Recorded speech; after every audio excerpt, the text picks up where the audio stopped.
You did not arrive here by chance. You are here tonight because some part of you, deep within your soul, yearns for stillness. You are here because the noise of the world has grown too loud, and the weight of your thoughts has become too heavy. You seek a sanctuary, a refuge, not from the world, but within it. And for centuries, the great Stoic philosophers have offered the blueprint for building such a refuge, an inner citadel of unshakable calm. Tonight, their ancient wisdom will not be a lecture, but a lullaby. Their words, born from lives of immense challenge, from emperors facing plagues and wars to slaves enduring unimaginable hardship, will become a gentle current to carry your mind into a state of deep, restorative peace. You do not need to strive to remember every lesson. You do not need to analyze every quote. Your only task is to listen, to breathe, and to allow these teachings to wash over you, cleansing your mind as a soft rain cleanses the dust from a weary world. This is not just a video, it is a nightly training for your subconscious. While your body rests, your mind can learn the art of resilience, the practice of acceptance, and the path to a tranquility that doesn't depend on external circumstances. You are about to embark on a journey inward, to rediscover the quiet strength that has always resided within you, waiting to be awakened. Take a deep, slow breath. Let go of the day, and let us begin. Tonight, you will learn to build a mind that is calm, a spirit that is strong, and a life that is truly your own. The first and most foundational lesson the Stoics offer us is the art of discernment, the wisdom to distinguish between what is within our control and what lies beyond it. This single principle, often called the dichotomy of control, is the master key that unlocks the door to inner peace. Imagine you are the captain of a ship sailing across a vast ocean. You can control the rudder, the sails, and the discipline of your crew. You can study the maps, charts, and stars. These are your thoughts, your judgments, your actions, your virtues, the domain that is entirely yours to command. However, you cannot control the wind, the storms, the unpredictable currents, or the vast, unknowable depths of the sea. These are the external events of your life, the opinions of others, the state of the economy, illness, loss, and the relentless passage of time. The wise Stoic philosopher Epictetus, who knew the pain of being a slave before becoming a revered teacher, stated this with profound clarity. Some things are in our control, and others not. Things in our control are opinion, pursuit, desire, aversion, and, in a word, whatever are our own actions. Things not in our control are body, property, reputation, command, and, in one word, whatever are not our own actions. The profound liberation in this teaching comes from the redirection of our energy. How much of your life force, your precious mental and emotional capital, is wasted trying to control the uncontrollable? How many hours are lost in anxiety over what someone else might think? How much peace is sacrificed worrying about a future that has not yet arrived? The Stoic response is to consciously withdraw your energy from the realm of the uncontrollable and focus it with laser-like intensity on what is yours to govern. This is not an act of resignation. It is an act of profound strategic wisdom. When you stop fighting the storm, you can focus on steering your ship with skill and courage. When you accept that you cannot change the direction of the wind, you learn to adjust your sails. This shift in focus is transformative. The anxieties that once held you captive begin to loosen their grip. The frustrations that arose from unmet expectations of others begin to fade. You start to realize that your happiness, your inner tranquility, your eudaimonia, does not have to be a fragile vessel tossed about by the waves of fortune. Instead, it can become an unshakable lighthouse, firmly rooted in the bedrock of your own reasoned choices and virtuous actions. Tonight, as your mind begins to quiet, I invite you to gently survey the landscape of your worries. For each concern that arises, ask yourself a simple question. Is this within my control? If the answer is no, visualize yourself placing it outside the walls of your inner citadel. It still exists, but it no longer has the power to breach your peace. If the answer is yes, acknowledge it calmly, knowing that you have the power to act upon it when the time is right. For now, however, your only action is to rest, to allow this fundamental truth to sink into the deep soil of your subconscious. You are the master of your inner world, and in that mastery, you will find a freedom and a peace that no external storm can ever take away. Flowing naturally from the understanding of what you can control is the second great Stoic practice, amor fati, the love of one's fate. This concept, while often associated with later philosophers, has its roots deep in Stoic thought. It is a call not just to accept what happens, but to embrace it, to love it as an essential part of your journey.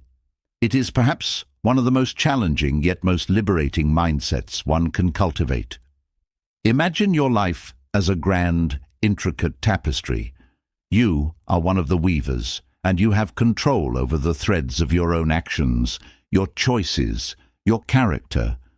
However, the grand design, the interplay of colors and patterns, the unexpected knots and even the frayed edges are determined by a logic far greater than your own. You can fight against the pattern, lamenting every color you did not choose, every knot you did not tie. Or you can step back, see the beauty in the entire composition, and love the tapestry for what it is, your unique, unrepeatable life. Marcus Aurelius, the philosopher-emperor, encapsulated this idea beautifully when he wrote, "Accept the things to which fate binds you, and love the people with whom fate brings you together, but do so with all your heart." This is not a call for passive resignation. It is an active, vibrant, and courageous embrace of reality. Loving your fate means understanding that every event, whether you label it as good or bad, is a necessary component of your path. The painful breakup taught you resilience. The career setback revealed a new, more fulfilling direction. The period of loneliness forced you to cultivate a stronger relationship with yourself. Amor fati invites you to see that the obstacle is the way. It challenges you to look at the very things that have caused you pain and find the hidden lessons, the disguised gifts, the unforeseen strengths they have forged within you. This is not about pretending that pain doesn't hurt. It is about understanding that pain can be a powerful teacher, and that the curriculum of life, in its infinite wisdom, has assigned you the exact lessons you need for your growth. When you practice amor fati, you cease to be a victim of your circumstances. You become an alchemist, transforming the lead of hardship into the gold of wisdom. You stop asking, "Why is this happening to me?" and start asking, "What is this teaching me? How can I use this to become a better, wiser, more virtuous person?" This shift in perspective is the ultimate form of empowerment. It means that nothing can truly harm you, because every experience, no matter how challenging, can be integrated into your journey and used as fuel for your inner fire. Tonight, as you lie in the stillness, let this idea gently permeate your being. Think of a challenge you are currently facing.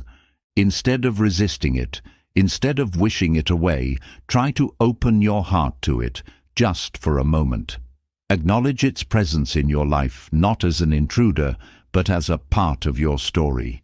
Whisper to yourself, "This, too, is my fate, and I will love it." You may not believe it fully at first, but the simple act of opening to this possibility can begin to change your relationship with adversity. It plants a seed of acceptance that, with time and nurturing, can blossom into a profound love for the entirety of your life, the light, the shadow, and everything in between. Rest now in the quiet embrace of your own unique destiny. The third powerful tool in the Stoic arsenal for building a calm and resilient mind is the practice of premeditatio malorum, the premeditation of evils. This might sound counterintuitive, even morbid.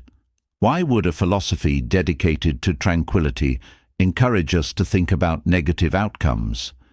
The answer lies in the Stoic understanding of human psychology. They knew that it is not events themselves that disturb us, but our unexamined, often catastrophic expectations about them. Premeditatio malorum is a form of negative visualization, a mental fire drill that prepares you for life's inevitable challenges. It is not about wallowing in pessimism. It is about building psychological immunity. Imagine you are an archer preparing for a tournament. You would not practice only by shooting at a stationary target in perfect weather. You would also practice in the wind, in the rain, with distractions around you. You would anticipate a string breaking or an arrow veering off course. By preparing for these difficulties, you are not inviting them to happen. You are ensuring that if they do happen, you will not be paralyzed by shock or fear. This is the essence of premeditatio malorum. The Roman Stoic philosopher Seneca was a strong advocate of this practice. He advised his friend Lucilius to regularly set aside time to contemplate potential misfortunes. "What is quite unlooked for is more crushing in its effect," he wrote, "and unexpectedness adds to the weight of a disaster." By mentally rehearsing potential setbacks, the loss of a job, a financial downturn, a health issue, or even the loss of a loved one, you rob them of their power of surprise. When you have already walked through a scenario in your mind, you have subconsciously started to prepare your response.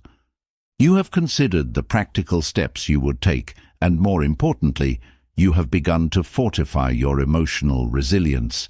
This practice does not make you anxious, it makes you prepared. It allows you to appreciate what you have right now more deeply. When you contemplate the potential loss of your health, you become more grateful for the vitality you feel today. When you consider the fragility of your relationships, you are inspired to cherish your loved ones more fully. It transforms abstract gratitude into a lived, palpable reality. It shifts your focus from what might go wrong to the profound appreciation of what is currently right.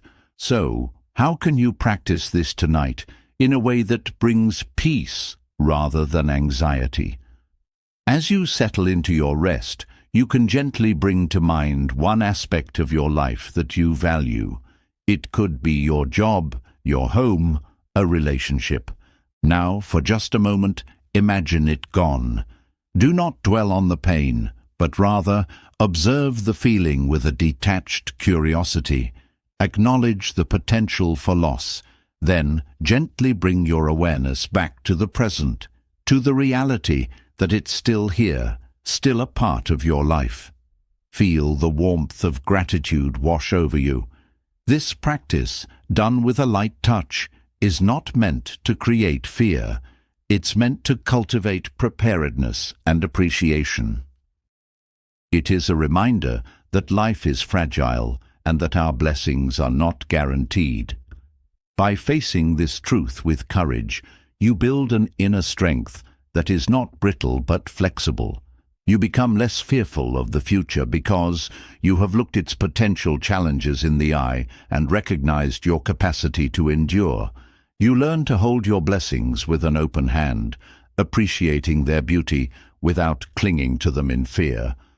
Rest now with the quiet confidence of someone who is prepared, grateful, and at peace with the ever-changing nature of existence. From the specific practice of visualizing what can go wrong, we now zoom out to a grander perspective, a technique the Stoics used to dissolve personal anxieties and cultivate a sense of cosmic harmony. This is often called the view from above. It is an exercise in imagination that invites you to see your life, your problems, and yourself from a vast, universal vantage point. Imagine yourself floating gently out of your bed, through the roof of your home, and rising higher and higher into the night sky. See your house become a small shape, then your neighborhood, your city, a patchwork of lights against the dark earth. Continue to rise, seeing your country, then the continent, a beautiful swirl of land and sea. Rise further still, until the earth itself is a stunning blue and white marble suspended in the vast, silent blackness of space. From this incredible height, from this silent cosmic perch, I want you to look back at that tiny, beautiful planet. And on that planet, in a specific city, in a specific house, is a person with specific worries. From here, how large do those worries seem? How significant are the slights you endured today, the deadlines that loom, the anxieties about tomorrow? The view from above is not meant to belittle your problems or invalidate your feelings.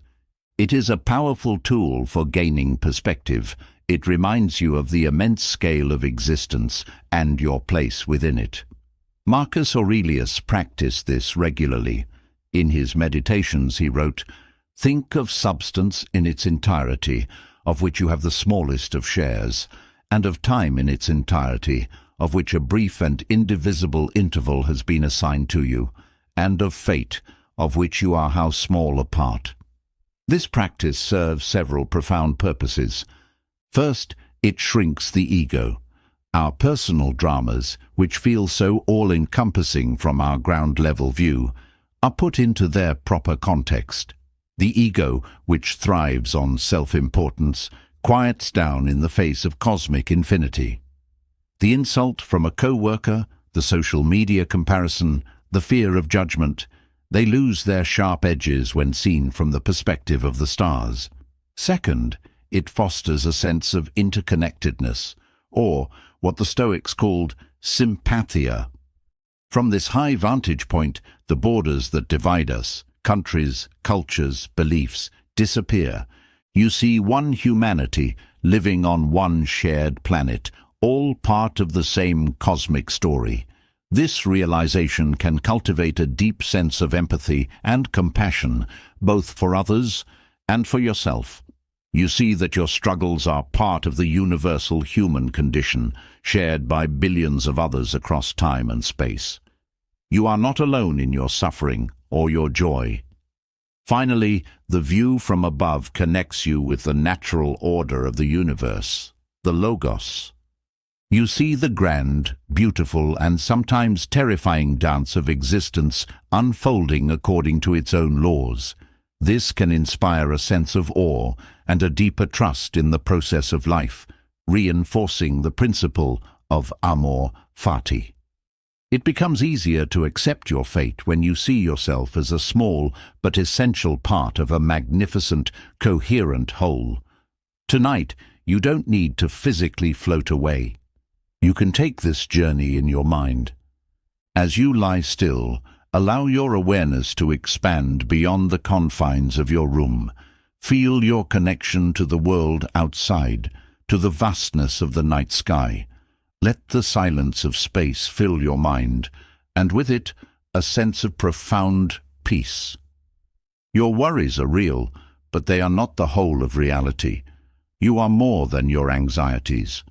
You are a child of the cosmos, a temporary and beautiful expression of the universe itself.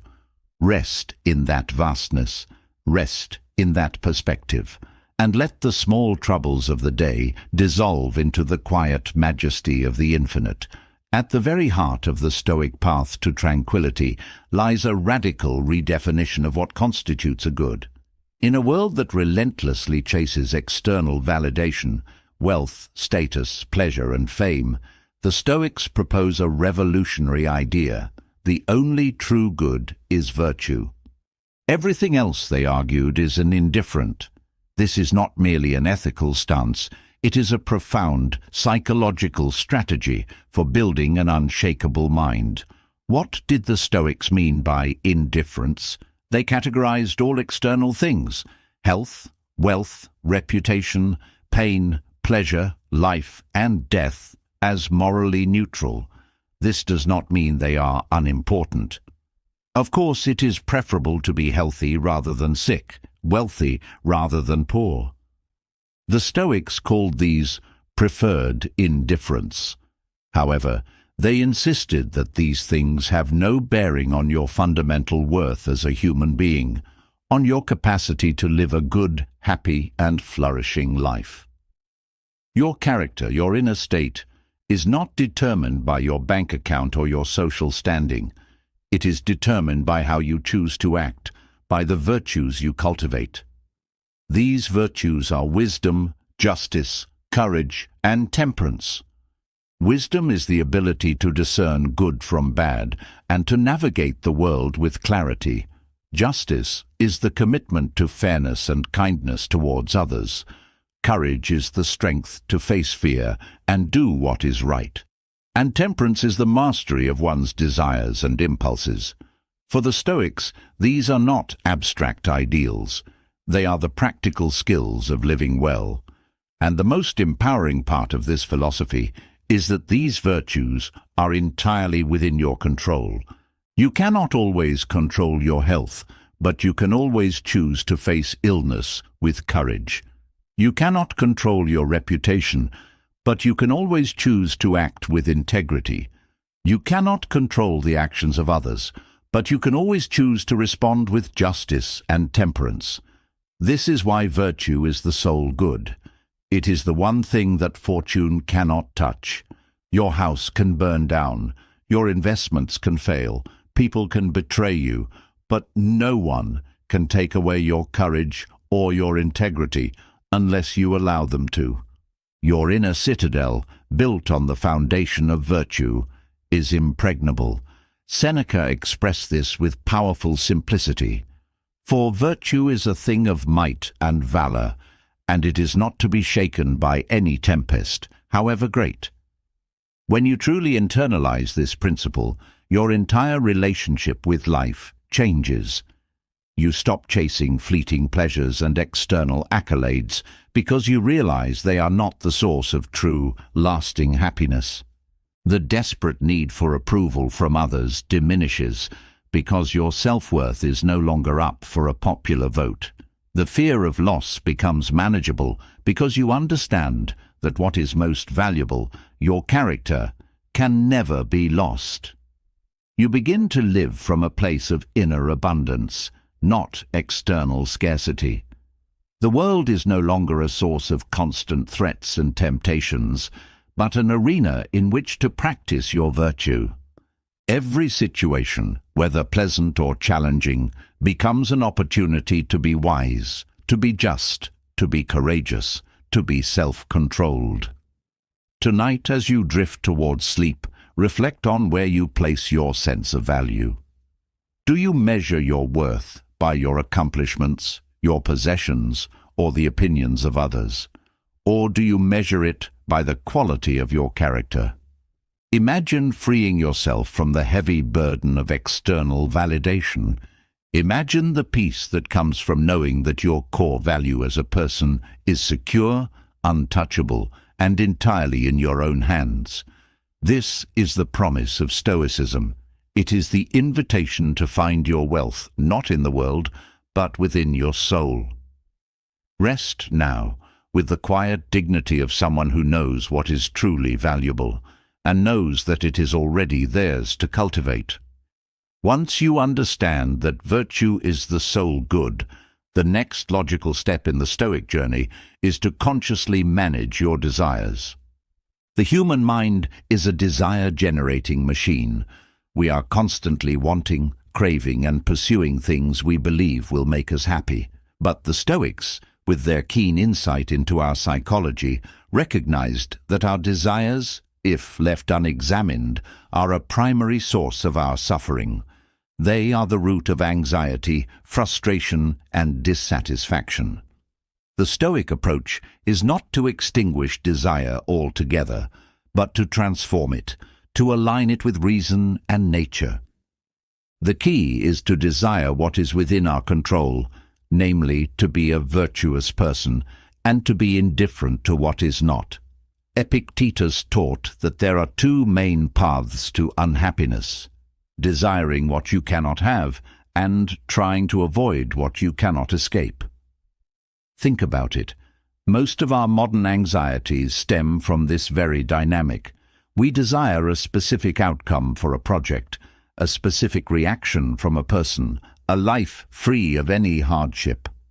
And when reality does not conform to our desires, we suffer, we feel frustrated, disappointed, or angry. The Stoics would say that the problem is not with reality, but with our desire. We have placed our happiness in the hands of things we do not command. The wise person, therefore, trains their desires. They learn to want what is already happening. They practice amor fati, loving their fate. This does not mean they do not have preferences. It is preferable to succeed than to fail, but they do not attach their inner peace to that success. Their primary desire is to act with virtue in every situation, regardless of the outcome. If they succeed, they do so with grace and without arrogance. If they fail, they do so with dignity and without despair, knowing they have done their best. This is a profound shift from a life of frantic chasing to a life of calm and purposeful action. How can we begin to practice this in our lives? It starts with awareness. Pay attention to your desires as they arise.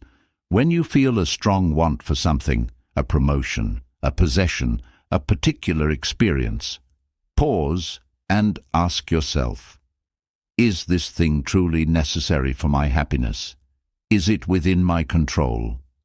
Often you will find that the object of your desire is an indifferent. It might be nice to have, but your well-being, your eudaimonia, does not depend on it. This simple act of questioning can create a space between the desire and your reaction to it. In that space, you have the freedom to choose. You can choose to release your attachment to the outcome. You can choose to focus your energy not on getting what you want, but on being the person you want to be in the process. This practice also involves cultivating a sense of gratitude for what you already have. The restless mind is always focused on what is missing. The Stoic mind, the tranquil mind, is trained to see the abundance that is already present. By consciously focusing on gratitude, you naturally weaken the grip of insatiable desire. You realize that you already possess everything you need to be happy, right here and now. Tonight, as your body relaxes and your mind slows, observe any lingering desires without judgment. Acknowledge them and then gently let go of their urgency. Remind yourself that your peace does not reside in the fulfillment of these wants. Your peace resides within you, in your capacity to choose virtue, to accept reality, and to be grateful for the present moment. Let go of the striving. Let go of the wanting. Allow yourself to be content with what is. In this state of non-attachment, you will find a joy that is not dependent on circumstances, a peace that cannot be disturbed, and a freedom that is truly your own. Of all the emotions that can shatter our inner tranquility, the Stoics identified anger as one of the most destructive and irrational. They viewed it as a form of temporary madness, an acid that harms the vessel in which it is stored more than anything on which it is poured. In a world filled with frustrations, injustices, and personal slights, mastering anger is not just a virtue, it is an essential survival skill for maintaining a calm and rational mind. Seneca, who wrote an entire treatise on the subject called On Anger, believed that anger is never justified or useful. He argued against the common belief that a little anger can be a motivator for justice or a tool for correction. For Seneca, Anger is a wildfire. Once ignited, it is incredibly difficult to control and inevitably causes more harm than good. It clouds our judgment, poisons our relationships, and corrodes our own soul. The Stoic approach to anger begins with understanding its root. Anger, they argued, does not arise from the event itself, but from our judgment about the event. Specifically, it stems from the belief that we have been wronged, that someone has unjustly harmed us or violated our expectations. The moment we judge an action as an unjust harm, the emotional fire of anger is kindled. Therefore, the key to controlling anger lies in controlling our initial judgments. This requires a conscious pause between the trigger event and our response. In that pause, we have the opportunity to apply reason. We can ask ourselves a series of calming, rational questions. First, did the person truly intend to harm me? Often, what we perceive as a malicious act is simply the result of ignorance, carelessness, or someone else's own inner turmoil. Marcus Aurelius frequently reminded himself to be tolerant of others, writing, "When you wake up in the morning, tell yourself, the people I deal with today will be meddling, ungrateful, arrogant, dishonest, jealous, and surly. They are like this because they can't tell good from evil." This is not a cynical view, but a realistic one that breeds compassion rather than anger. Second, we can ask, even if I was wronged, is getting angry the most effective response? Will rage solve the problem, or will it only escalate the conflict and disturb my own peace? The Stoics would argue that a calm, rational, and firm response is always more powerful and more effective than a hot-headed reaction. Calmness allows for strategic thinking, clear communication, and the preservation of our own dignity. Finally, we can practice perspective shifting. Is this issue truly worth sacrificing my tranquility over?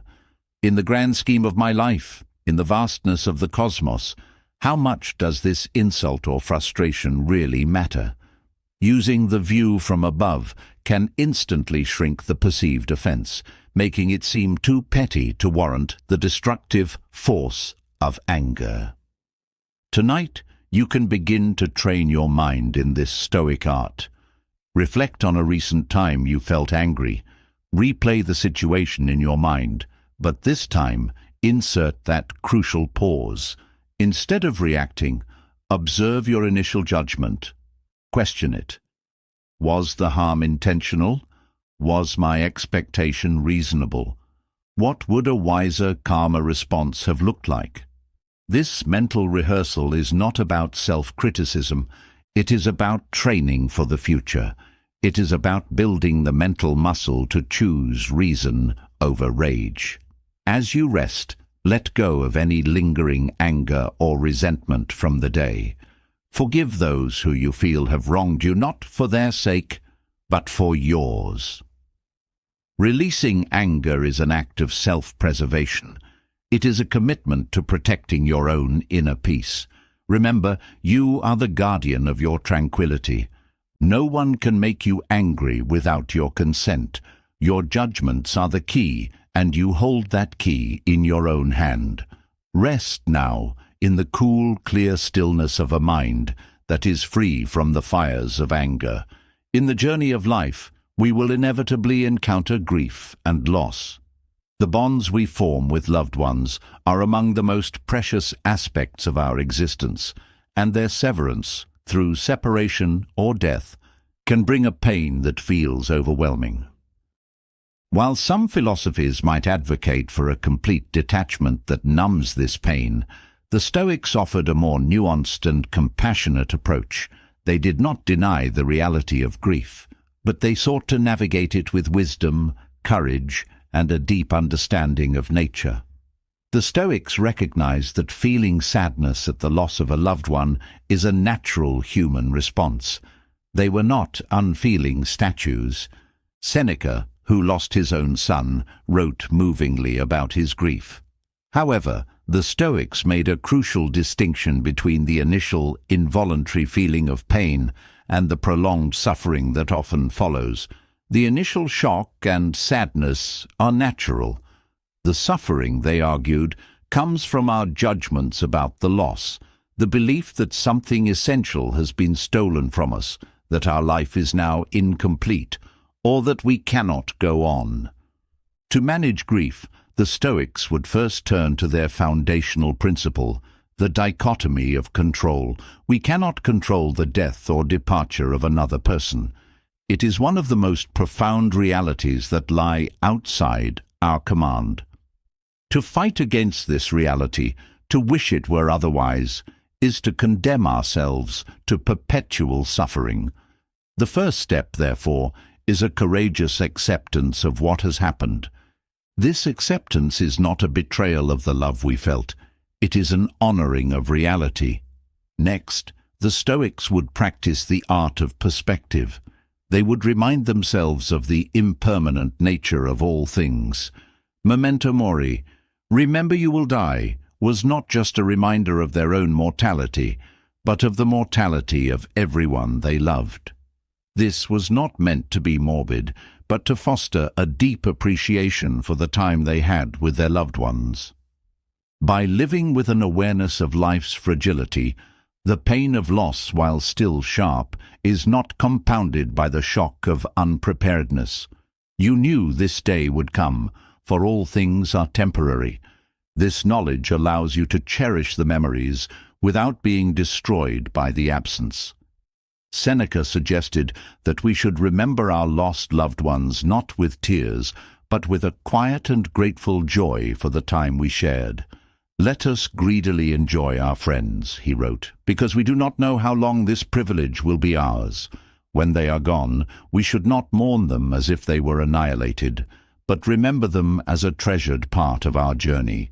Our memories, the love we shared, the lessons they taught us, these are things that can never be taken away. They become a part of our inner wealth. This Stoic approach to grief is a delicate balance. It allows for the natural expression of sorrow while guarding against the descent into prolonged despair. It encourages us to shift our focus from what has been lost to what we were so fortunate to have had. It transforms grief from a debilitating force into a poignant reminder of the beauty and preciousness of love and life. If you are carrying the weight of grief tonight, be gentle with yourself. Allow your feelings to be there without judgment. Then, when you are ready, you can try to shift your perspective.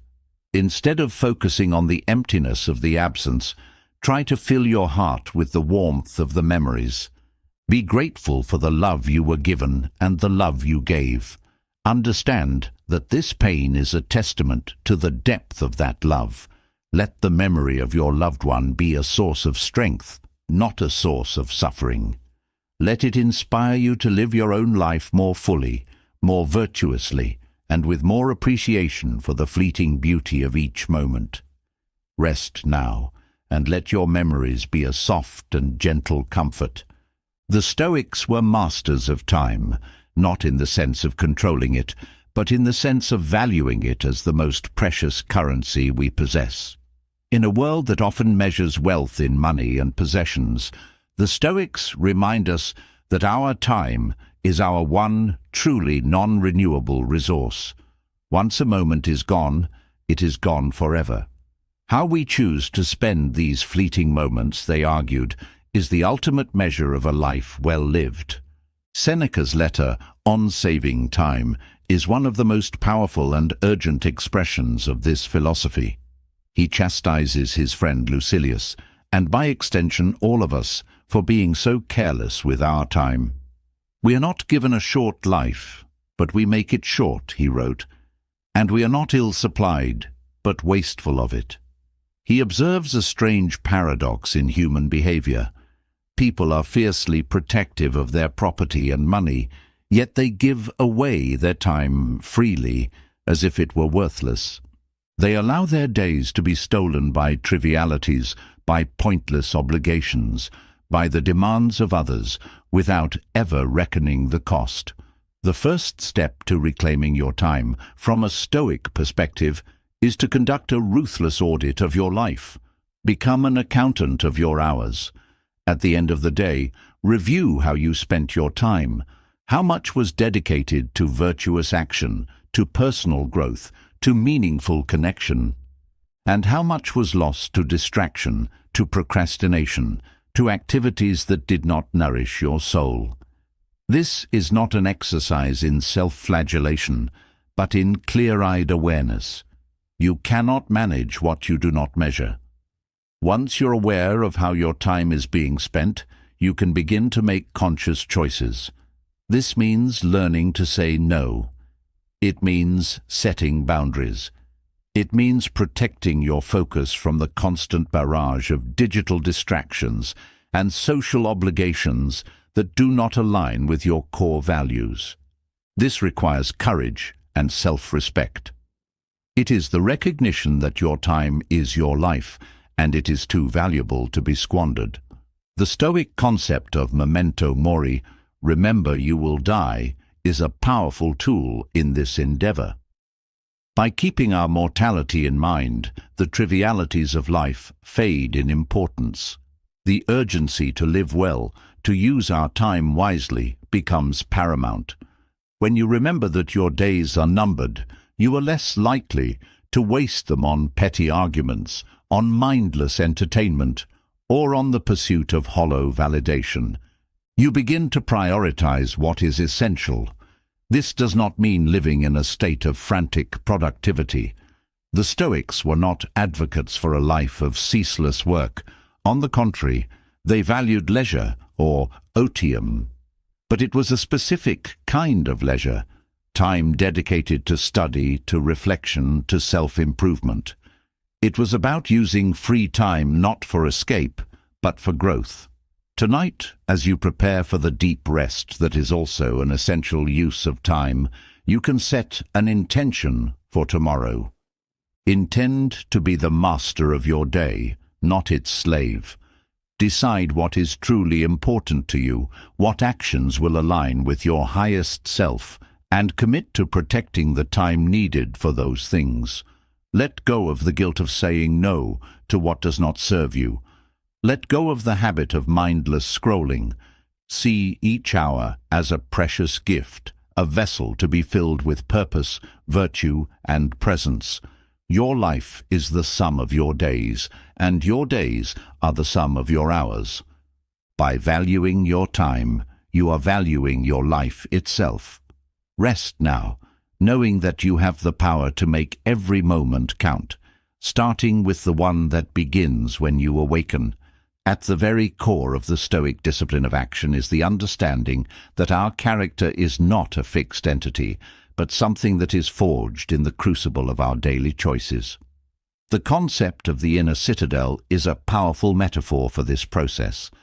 It represents a fortress of the mind, a place of unshakable strength and tranquility that we can build, reinforce, and retreat to, no matter what chaos rages in the external world. This inner citadel is not built of stone and mortar, but of reason, virtue, and self-control. Its walls are our well-examined judgments, its towers are our courageous actions, its guardians are our disciplined desires. Building this fortress is the great work of a Stoic's life. It is a daily practice, not a one-time achievement. The construction begins with laying the foundation, the dichotomy of control. By understanding what is and is not in our power, we stop wasting our resources trying to defend against things we cannot change, like the weather or the opinions of others. Instead, we focus our efforts on fortifying the things we can command, our own inner responses. Each time you choose to respond to a situation with reason rather than impulse, you add a stone to the wall. Each time you face a fear with courage, you strengthen the gate. Each time you master a desire with temperance, you heighten the watchtowers. Conversely, Every time you let an unexamined emotion run rampant, every time you act out of fear or greed, you leave a breach in your defenses. The external world will constantly test the strength of your citadel.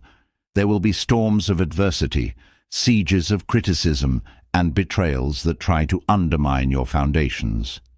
This is inevitable, but the Stoic knows that these external events cannot breach the walls unless they are given permission to do so. An insult only has power if you judge it to be harmful. A loss only creates suffering if you believe your happiness depended on what was lost. Your judgments are the gatekeepers of your citadel. As Epictetus said, "It is not he who reviles or strikes you who insults you, but your opinion that these things are insulting." Therefore, a crucial part of building your inner citadel is the practice of self-reflection. Like a diligent engineer, you must regularly inspect your fortress. Where are the weak spots? What judgments are allowing negativity to seep in? What fears are undermining your courage? The Stoic practice of journaling, as exemplified by Marcus Aurelius in his Meditations, is a powerful tool for this. By writing down your thoughts, you can examine them objectively, identify flawed reasoning, and consciously choose to reinforce your defenses with more rational, virtuous perspectives. This inner citadel is your ultimate refuge. When the world is overwhelming, when you feel lost or battered by events, you can retreat into this inner space of calm and clarity. It is a place where you are sovereign, where your peace is not dependent on anyone or anything else. It is the source of your resilience, your freedom, and your enduring strength. Tonight, as you lie in the quiet, you can begin this construction work. You can consciously choose to let go of the day's anxieties, knowing they are external events. You can choose to replace fearful thoughts with thoughts of gratitude and courage. You can decide that your peace of mind is your most valuable possession and commit to protecting it. With each conscious, calming breath, you are laying another stone. With each moment of intentional stillness, you are fortifying your walls. You are building a sanctuary within your own soul, a place of profound and unshakable peace. Rest now, secure within your inner citadel. The Stoic understanding of the cosmos is one of profound interconnectedness. They believed that the universe is a single living organism, a cosmic city, and that every individual being is a citizen of this city. This concept, known as sympathia, suggests that everything is mutually interdependent, woven together in a vast, intricate web of cause and effect. Nothing exists in isolation. The stars, the earth, the trees, the animals, and all of humanity are part of one coherent whole, governed by a universal reason, the Logos. This is not just a poetic or mystical idea. It is a fundamental principle that shapes the Stoic ethical framework and their approach to life. Recognizing this interconnectedness has powerful implications for how we live and how we find peace. Firstly, it dismantles the illusion of the isolated self. We often experience our lives as if we are separate individuals, navigating the world alone. But from the Stoic perspective, this is a profound error in perception. Your well-being is intrinsically linked to the well-being of the whole. As Marcus Aurelius wrote, "What is not good for the beehive is not good for the bee." This realization is the foundation for Stoic social ethics. It naturally leads to a sense of duty and responsibility towards our fellow human beings. If we are all parts of the same body, then harming another is, in a very real sense, harming ourselves. This is why the virtue of justice, fairness, kindness, and public service is so central to Stoicism. It is the practical application of sympathia. Cultivating a sense of community and fellowship is therefore not just a social nicety. It is a philosophical imperative. It strengthens the whole and, in turn, strengthens us. Secondly, understanding our interconnectedness with nature and the cosmos can be a profound source of tranquility. When we see ourselves as part of a larger, ordered system, our personal problems and anxieties are put into perspective. The view from above, the practice of imagining ourselves from a cosmic vantage point, is a direct application of this principle. It helps us to see the bigger picture and to let go of our petty, ego-driven concerns. It fosters a sense of humility and awe, reminding us that we are participants in a drama far grander than our own individual lives. This perspective also reinforces the principle of amor fati, the love of fate. If we trust that the universe is a rational and coherent system, then we can trust that whatever happens, even things that seem negative to us, are part of the natural and necessary unfolding of the whole. This allows us to face adversity not with resistance, but with a sense of acceptance and even a kind of cosmic trust. We can flow with the river of life, knowing that it is carrying us exactly where we need to go. Tonight, as you lie in bed, you can practice feeling this interconnectedness. Feel the air you breathe, a gift from the trees and the oceans. Feel the gravity that holds you to the earth, connecting you to the very center of the planet. Think of the countless people, past and present, whose labor and ingenuity have contributed to the comfort and safety of your rest. You are not an island. You are a node in an infinite network of relationships. Your every action, your every thought sends ripples out into this web. By choosing to live with kindness, with justice, and with an awareness of this shared existence, you contribute to the health and harmony of the entire cosmos. You are playing your part in the great universal symphony. Rest now, feeling the profound peace that comes from knowing you belong, that you are an essential and valued part of the magnificent whole. While Stoicism provides a robust framework for navigating the difficulties of life, it also has a profound perspective on joy. For the Stoics, joy was not the fleeting, often turbulent emotion of pleasure that comes from external things. True joy, or chara in Greek, was a deep, stable and serene state of well-being that arose from living a life of virtue. It was the natural byproduct of a mind in harmony with itself and with nature. This distinction between pleasure and joy is crucial. Pleasures are external and dependent on circumstances. The taste of a fine meal, the thrill of an accomplishment, the praise of others, these are all pleasant, but they are temporary and outside of our complete control. If we build our happiness on the foundation of these fleeting pleasures, our peace will be as fragile as they are. We will be on a constant roller coaster, rising with every success and plunging with every failure, always chasing the next hit of gratification. The Stoics saw this as a form of slavery. True Stoic joy, on the other hand, is an internal achievement. It is the deep satisfaction that comes from knowing you are living well, that you're acting with wisdom, courage, justice and temperance, regardless of the outcome. This joy is not loud or boisterous. It is a quiet, unshakable cheerfulness of the soul. Seneca described it as a tranquility and a freedom from turmoil. It is the peace of a clear conscience and a rational mind. How do we cultivate this kind of joy? It is not something to be pursued directly. Rather, it is the natural result of focusing on what is within our control, our character. As you practice the Stoic disciplines, managing your judgments, desires, and actions, this deep joy will naturally begin to blossom. It comes from the self-respect you gain when you act with integrity. It comes from the freedom you feel when you are no longer a slave to your impulses or the opinions of others. It comes from the resilience you build when you face adversity with courage. It is the emotional reward for a life lived in accordance with reason. Think of a master craftsperson at their work.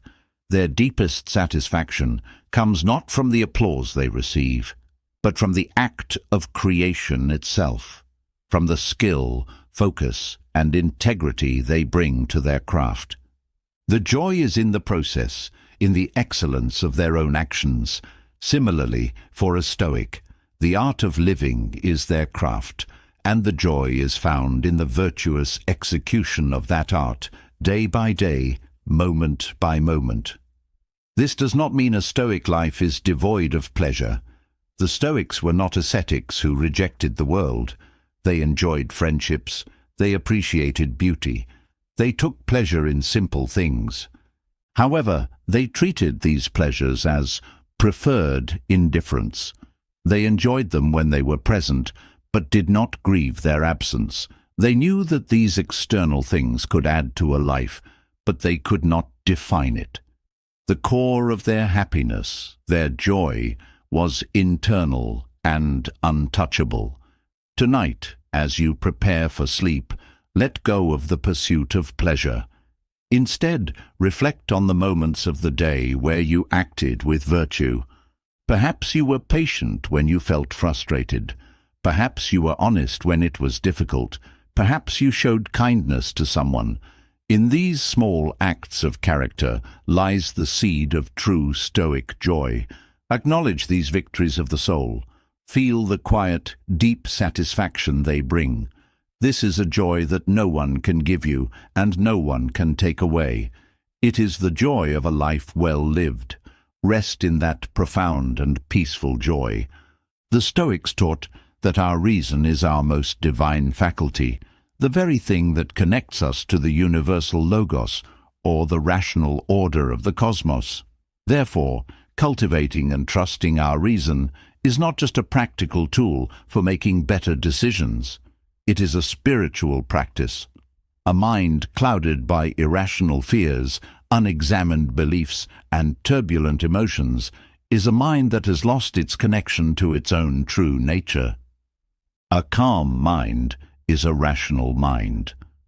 The first step in harnessing the power of reason is to become an observer of your own thoughts, a practice central to many contemplative traditions, but given a specific pragmatic spin by the Stoics.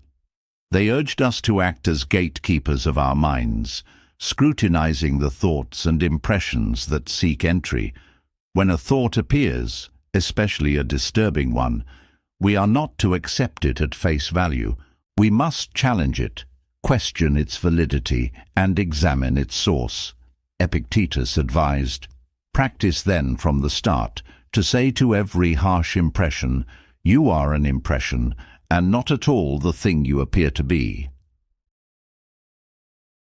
This creates a crucial space between the stimulus and our response. In that space, reason can operate. We can ask, is this thought true? Is it helpful? Is it based on reality or on a distorted interpretation?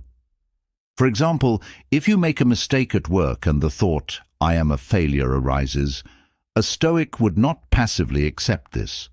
They would apply reason. I have made a mistake, that is a fact. But does one mistake make me a total failure? No, that is an irrational overgeneralization. The rational response is to learn from the mistake and strive to do better. This process of cognitive reframing is a cornerstone of modern cognitive behavioral therapy, but it was practiced by the Stoics 2,000 years ago. Reason also plays a crucial role in managing our desires and aversions. As we have discussed, our suffering often comes from desiring things outside our control or being averse to things that are inevitable. Reason allows us to analyze our desires and see their true nature.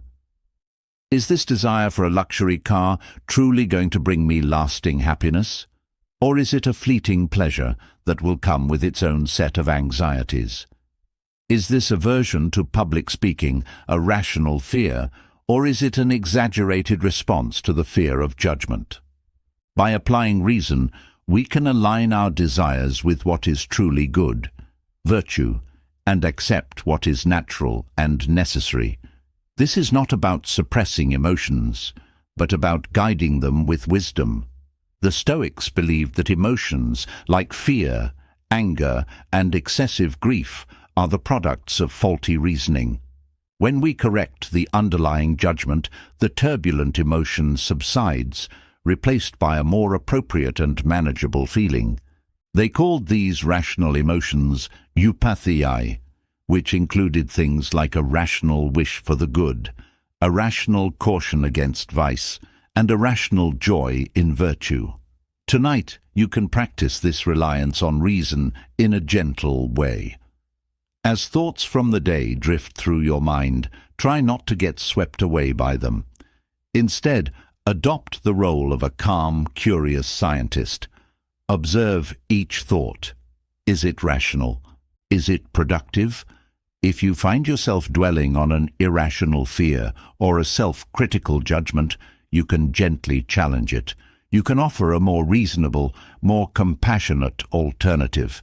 This is not a struggle.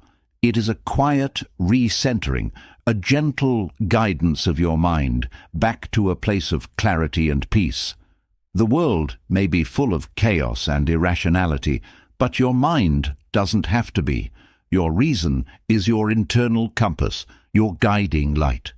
By learning to trust it, to cultivate it, and to use it as your primary tool for navigating life, you build a foundation of mental stability that is profound and enduring. Rest now, in the clear, calm light of your own reason. Forgiveness and the art of dealing with insults are crucial skills for maintaining inner tranquility, and the Stoics offered a uniquely powerful and pragmatic perspective on this. In a world where it's easy to feel slighted, offended, or wronged, holding on to resentment is like drinking poison and expecting the other person to die. The Stoics understood that the real harm of an insult comes not from the words of another, but from our own internal reaction to them. They saw resentment as a self-inflicted wound. The Stoic approach to insults begins with the dichotomy of control. The words and actions of another person are external to you. They are not within your power. What is within your power is your judgment about those words and actions. As Epictetus taught, if a person gave your body to any stranger he met on his way, you would certainly be angry. And do you feel no shame in handing over your own mind to be confused and mystified by anyone who happens to verbally attack you? This is a profound reframing. The insult itself is powerless. It only gains power when we choose to internalize it, when we assent to the judgment that we have been harmed. To cultivate this resilience, the Stoics recommended several mental strategies. First, consider the source. Is the person insulting you someone whose opinion you genuinely respect? Are they a paragon of wisdom and virtue? If not, why give their words any weight? Marcus Aurelius often reminded himself that the opinions of ignorant or vicious people are not worth disturbing his peace for. He saw their insults not as an attack on him, but as a symptom of their own confusion and unhappiness. This perspective breeds pity or compassion, not anger. Second, you can use humor. Seneca suggested that one of the best ways to deal with an insult is to treat it as a joke. By laughing it off, you show that the words have no power over you. You demonstrate that your self-worth is so secure that it cannot be dented by a petty remark. This not only protects your own tranquility, but often disarms the person who was trying to provoke you. A third, and perhaps the most profound strategy, is to see the insult as an opportunity to practice virtue. When someone is rude to you, it is a test of your patience and temperance. When someone betrays you, it is a chance to practice forgiveness and courage. From this perspective, the person who wrongs you is not an enemy, but an unwitting training partner, helping you to strengthen your own character. This brings us to the concept of forgiveness. For the Stoics, forgiveness was not about condoning the other person's action. It was about releasing yourself from the corrosive burden of resentment.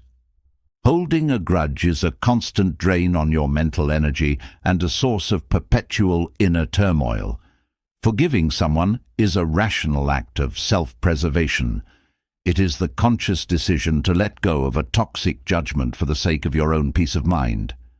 Marcus Aurelius wrote, "The best revenge is to be unlike him who performed the injury."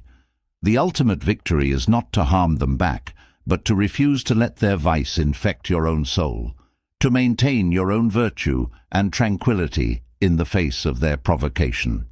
Tonight, as you settle into rest, I invite you to practice this radical form of self-care.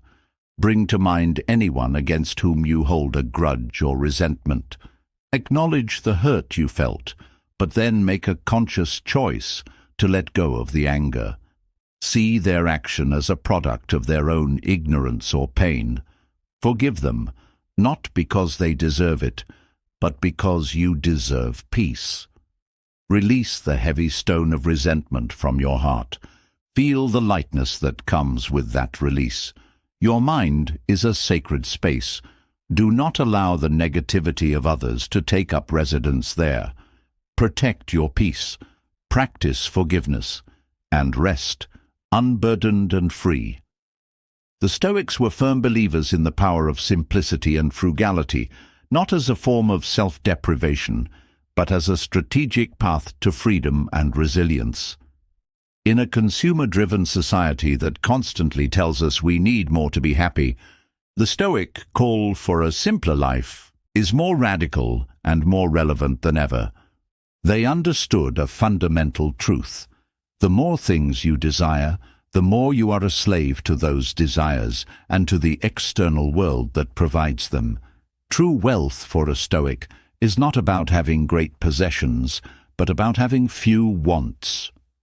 Frugality, in the Stoic sense, is not about being cheap or miserly.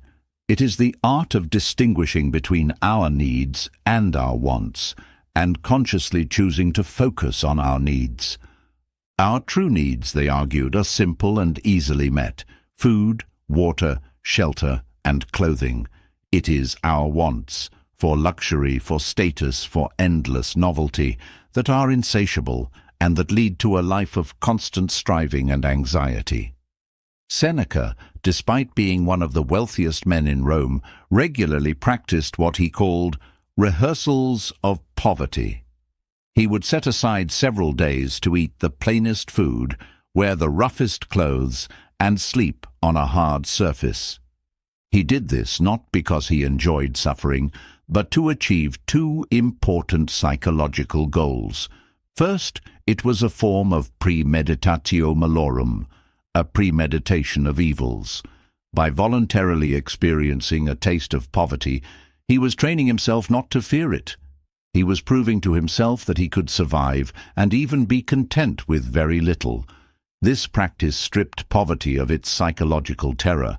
When you know you can be happy with bread and water, you are no longer terrified by the prospect of financial loss. You become psychologically invincible. Second, these periods of simplicity made him appreciate his normal life more deeply. After a few days of simple fare, a normal meal tastes like a banquet. After sleeping on the floor, his own bed felt like a luxurious cloud. This practice of voluntary discomfort is a powerful antidote to the hedonic treadmill, the tendency for us to quickly adapt to new levels of pleasure and then desire even more. By intentionally resetting our baseline, we learn to find joy and gratitude in the simple things we normally take for granted. Embracing simplicity in our modern lives can be incredibly liberating. It means consciously opting out of the endless cycle of consumerism. It means finding joy in experiences rather than possessions. It means decluttering not just our homes, but our minds, freeing up our time, money, and mental energy for what truly matters: our relationships, our personal growth, our contribution to the world. Living simply does not mean living a lesser life. In fact, it often means living a richer, more meaningful one. It is a declaration of freedom. You are declaring that your happiness is not for sale. It is not dependent on the latest gadget, the newest fashion, or the approval of others. Your happiness is an inside job. Tonight, reflect on your own relationship with material things. What possessions do you own that do not add real value to your life? What desires are driving you to work and strive for things that may not bring you lasting fulfillment? Imagine a life with less clutter, less debt, less desire. Feel the lightness and the freedom that comes with that vision. You don't need to sell all your possessions tomorrow. You can start small. You can choose to buy less. You can choose to be grateful for what you have. You can, like Seneca, practice voluntary discomfort from time to time to build your resilience and heighten your appreciation. Rest now with the peaceful knowledge that you already have enough.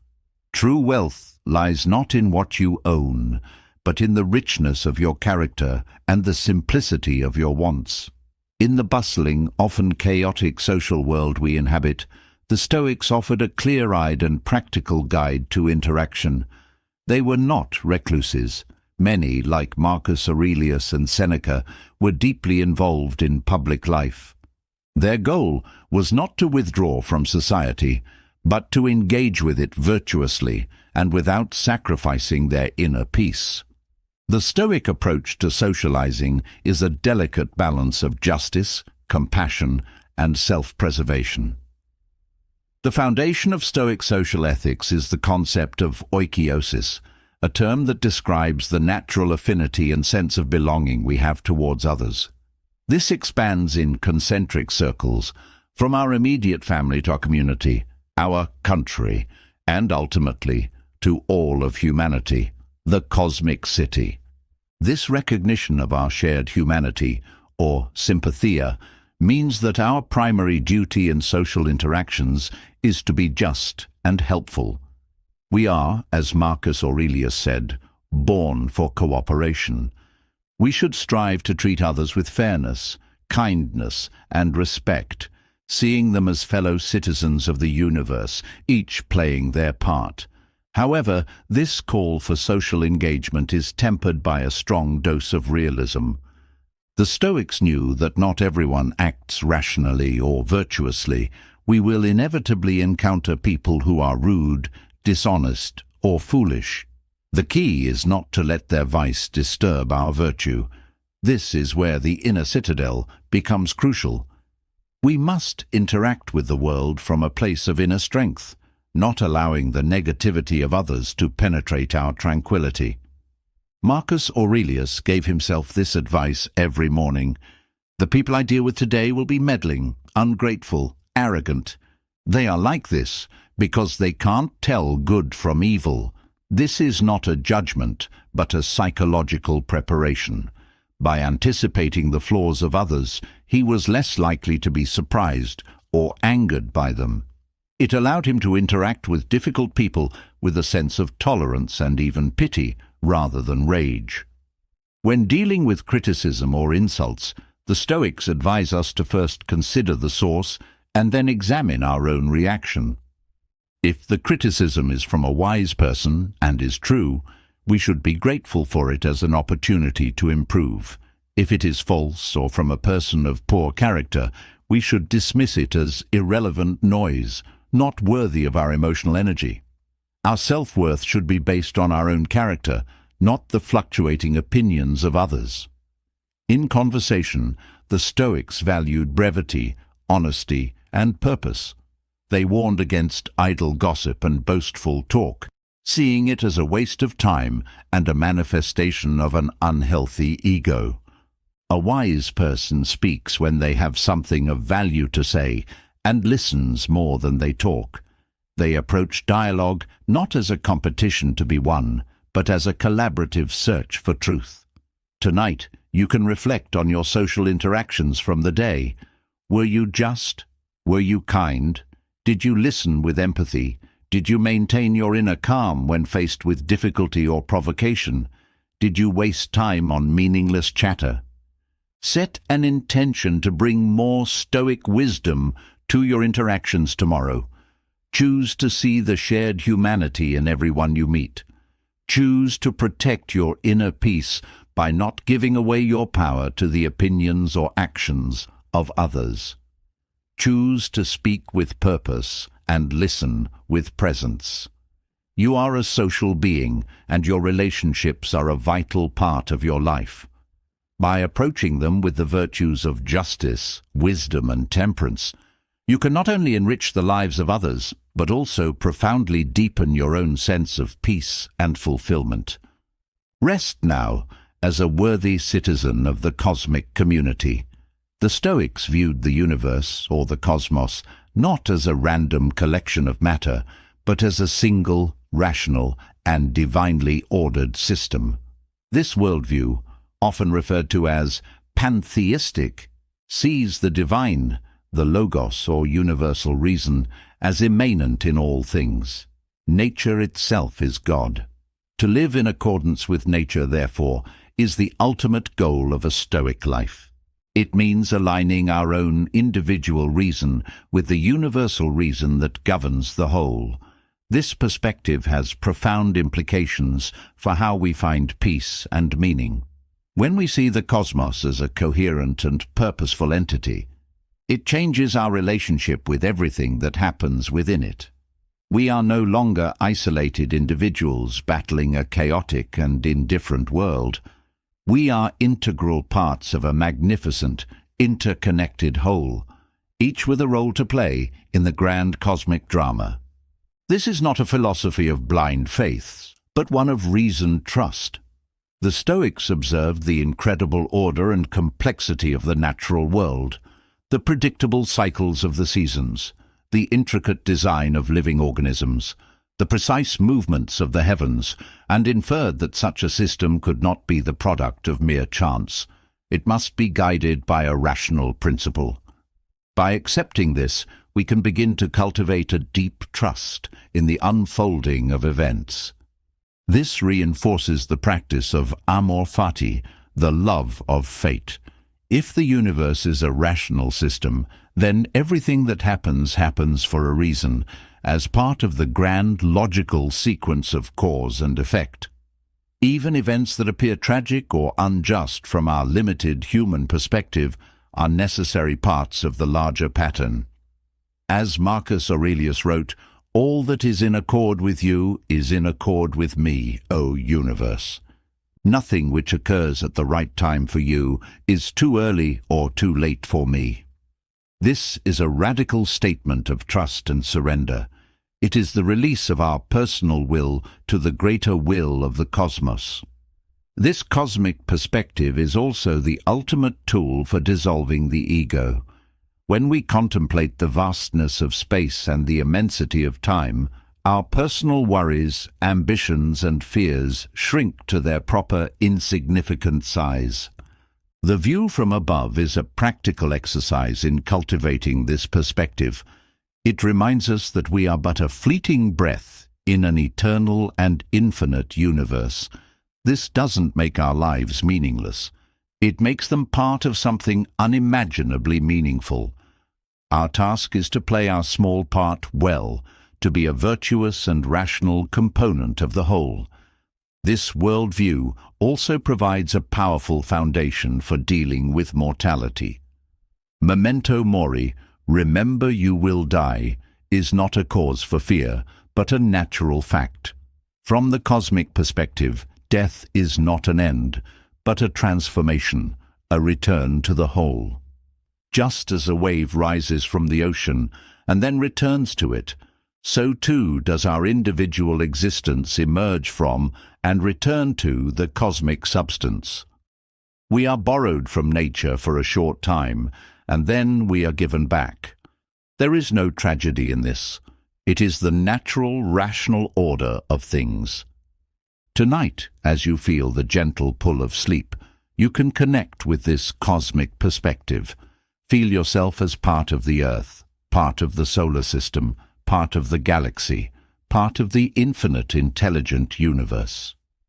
Let go of your personal struggles and rest in the knowledge that you are a part of a perfect, unfolding whole. Trust the process. Trust the cosmos.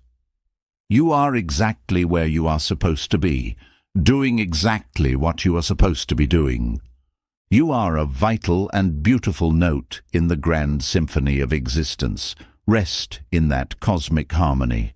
One of the most practical and transformative practices in the Stoic toolkit is the philosophical diary, most famously exemplified by Marcus Aurelius's Meditations.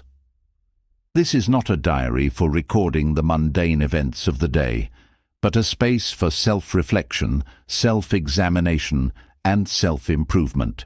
It is the laboratory where a Stoic practitioner works on their most important project, their own soul. The purpose of the philosophical diary is to bring awareness to our thoughts, judgments, and actions, and to consciously align them with Stoic principles. It is a way of making the philosophy a lived daily reality, rather than just an abstract set of ideas. The practice typically involves two key moments: the morning and the evening. In the morning, the reflection is preparatory. You can ask yourself, what virtues do I want to practice today? What challenges might I face? How can I prepare myself to meet them with wisdom and equanimity? This is a form of premeditatio malorum, where you anticipate difficulties not to create anxiety, but to prime your mind for a virtuous response. You might remind yourself of key Stoic teachings, such as the dichotomy of control, or the need for compassion towards others' failings. You are essentially setting your moral and philosophical compass for the day ahead. The evening reflection, on the other hand, is a review. It is a non-judgmental accounting of your day. Seneca advised this practice nightly, asking himself, what bad habit did I curb today? What fault did I resist? In what way am I a better man? This is not about self-criticism or guilt. It is a calm, objective assessment. You can ask yourself, where did I act in accordance with my values? Where did I fall short? When did I let my emotions get the better of me? What judgments led to my anger, fear, or anxiety? What could I have done differently? This process of self-examination is crucial for growth. Without it, we are likely to repeat the same mistakes, driven by the same unexamined habits and beliefs. The diary allows you to see your patterns clearly. It brings the unconscious into the light of conscious awareness. And once you can see a pattern, you have the power to change it. The act of writing itself is powerful. It forces you to clarify your thoughts. An anxious feeling that swirls chaotically in your mind becomes much more manageable when you put it into words on a page. You can then analyze it, challenge its underlying assumptions, and reframe it in a more rational, Stoic way. Your diary becomes your private philosopher, your trusted confidant, and your personal coach. It is a space where you can be completely honest with yourself, without fear of judgment. It is where you can work through your struggles, celebrate your small victories in virtue, and recommit yourself each day to the path of wisdom. Tonight you can begin this practice, even without a pen and paper. As you lie in bed, you can gently review your day. Think of one moment where you acted well, where you were patient, or kind, or courageous. Acknowledge it and feel the quiet satisfaction of that virtuous act. Then, think of one moment where you could have done better. Without blame, simply observe what happened and consider how you might handle a similar situation in the future. This simple mental review is the beginning of a profound journey of self-awareness and self-transformation. It is the work of sculpting your own character, of building your inner citadel, stone by stone, day by day. Rest now, with the peace that comes from a commitment to know yourself and to become the best version of yourself. In the pursuit of a tranquil mind, the Stoics understood the immense power of gratitude. This is not a superficial, hallmark card sentimentality, but a deep, philosophical practice of actively focusing the mind on what is good, what is present, and what is a gift. In a world where our default mental setting is often to notice what is lacking, what is wrong, or what we desire, gratitude is a conscious and radical act of rebellion. It is the deliberate choice to see the abundance in our lives, even amidst hardship. The practice of gratitude is a direct antidote to the poison of desire and dissatisfaction. The wanting mind is never at peace. It is always chasing the next thing it believes will bring happiness. The grateful mind, however, finds happiness in the here and now. It recognizes the immense wealth it already possesses. As Seneca wrote, "True happiness is to enjoy the present, without anxious dependence upon the future." Gratitude is the key to enjoying the present. How does this work? It is a matter of attention. Our emotional state is largely determined by what we choose to focus on. If we focus on our problems, our anxieties, and our unfulfilled desires, we will feel anxious and dissatisfied. If we choose to focus our attention on our blessings, our strengths, and the simple beauties of our existence, we will cultivate a state of peace and joy. The Stoics would even extend this practice to things we often take for granted. Are you breathing? Be grateful. Do you have food and shelter? Be grateful. Can you see the sky? Can you feel the warmth of your bed? Be grateful. By finding gratitude in these fundamental aspects of our existence, we build a foundation of contentment that is incredibly resilient. This practice becomes even more powerful when combined with the Stoic awareness of impermanence, memento mori. When you remember that all things are fleeting, you become intensely grateful for them while they are here. You don't take your health, your relationships, or your life for granted, because you know that one day they will be gone. This awareness transforms mundane reality into a series of precious, miraculous moments. Gratitude can also be a powerful tool for dealing with adversity. Even in the most difficult situations, we can often find something to be grateful for. Viktor Frankl, a survivor of the Holocaust, wrote about finding moments of grace and beauty even in the concentration camps. A beautiful sunset, a kind word from a fellow prisoner.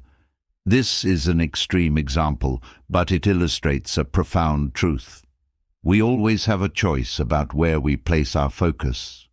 By choosing to find the good, even in the dark, we maintain our inner freedom and our human dignity. This is not about denying pain or pretending that everything is fine. It is about recognizing that even in a life that contains suffering, there is also beauty, love, and goodness. Gratitude is the practice of turning our attention towards that goodness. Tonight, as you lie in bed, you can engage in this simple yet profound practice. Mentally list 3 things from your day for which you are grateful. They don't have to be monumental. It could be the taste of your dinner, a pleasant conversation, a moment of quiet, or the simple fact that you are safe and warm in your bed. As you bring each item to mind, try to truly feel the emotion of gratitude in your body. Let it be a warm, expansive feeling in your chest. Let this feeling of gratitude be the last thought in your mind before you drift off to sleep. It is a gentle and powerful way to calm the nervous system, quiet the anxious mind, and enter a state of deep, peaceful rest. You are surrounded by blessings. You only need to open your eyes to see them. The Stoics placed a profound emphasis on the role of community and our duty to others. They believed that humans are inherently social creatures, designed by nature to live and work together. The idea that one could achieve a good life in isolation was foreign to them. Our individual flourishing, or eudaimonia, is inextricably linked to the flourishing of our community. This is captured in the concept of the cosmic city, the idea that all of humanity is one body and we are all its individual limbs. This powerful metaphor, used frequently by Marcus Aurelius, illustrates our interconnectedness and our mutual obligations. "What injures the hive injures the bee," he wrote. Our primary social virtue, therefore, is justice. Justice, in the broad Stoic sense, means treating others with fairness, kindness, and respect. It means recognizing their inherent worth as fellow rational beings and acting for the common good. This social duty stems directly from the Stoic understanding of nature. Since we are all parts of the same rational universe, the logos, our natural function, is to cooperate and support one another. Selfishness, cruelty, and dishonesty are unnatural because they go against this fundamental design.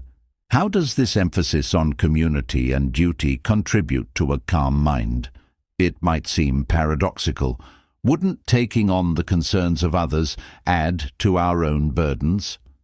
The Stoics would argue the opposite. Firstly, living a life of purpose and service is a powerful source of meaning and fulfillment. When we feel that our lives are contributing to something larger than ourselves, our personal anxieties and problems tend to shrink in significance. A life focused solely on the self can become a small, claustrophobic space. A life dedicated to the common good is expansive and meaningful. It provides a why that can help us endure almost any how.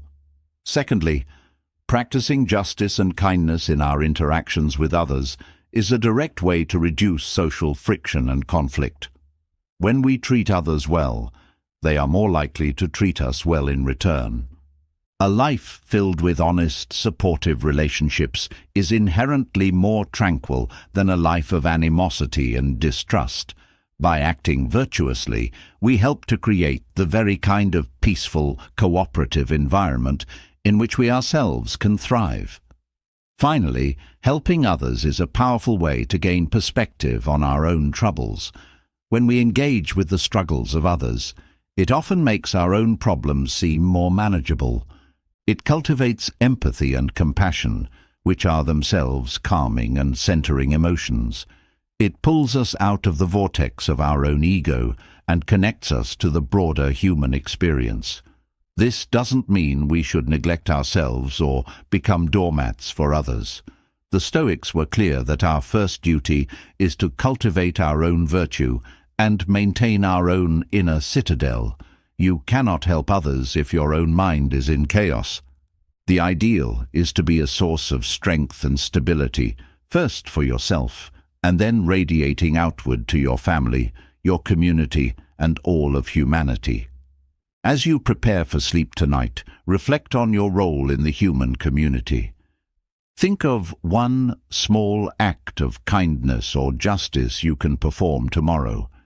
It could be as simple as listening patiently to a friend, offering a word of encouragement to a colleague, or being more patient in traffic.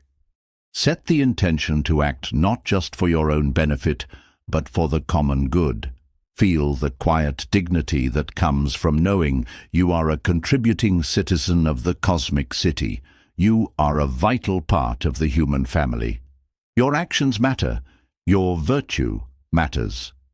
By living with a sense of duty and connection, you will find a peace that is not solitary, but shared, a tranquility that is not just for you, but for the world.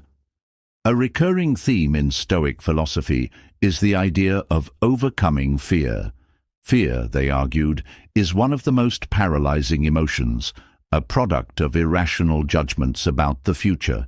It is a thief that robs us of our peace, our reason, and our ability to act virtuously. To build a calm and resilient mind, we must learn to confront and dismantle our fears with the tools of Stoic wisdom.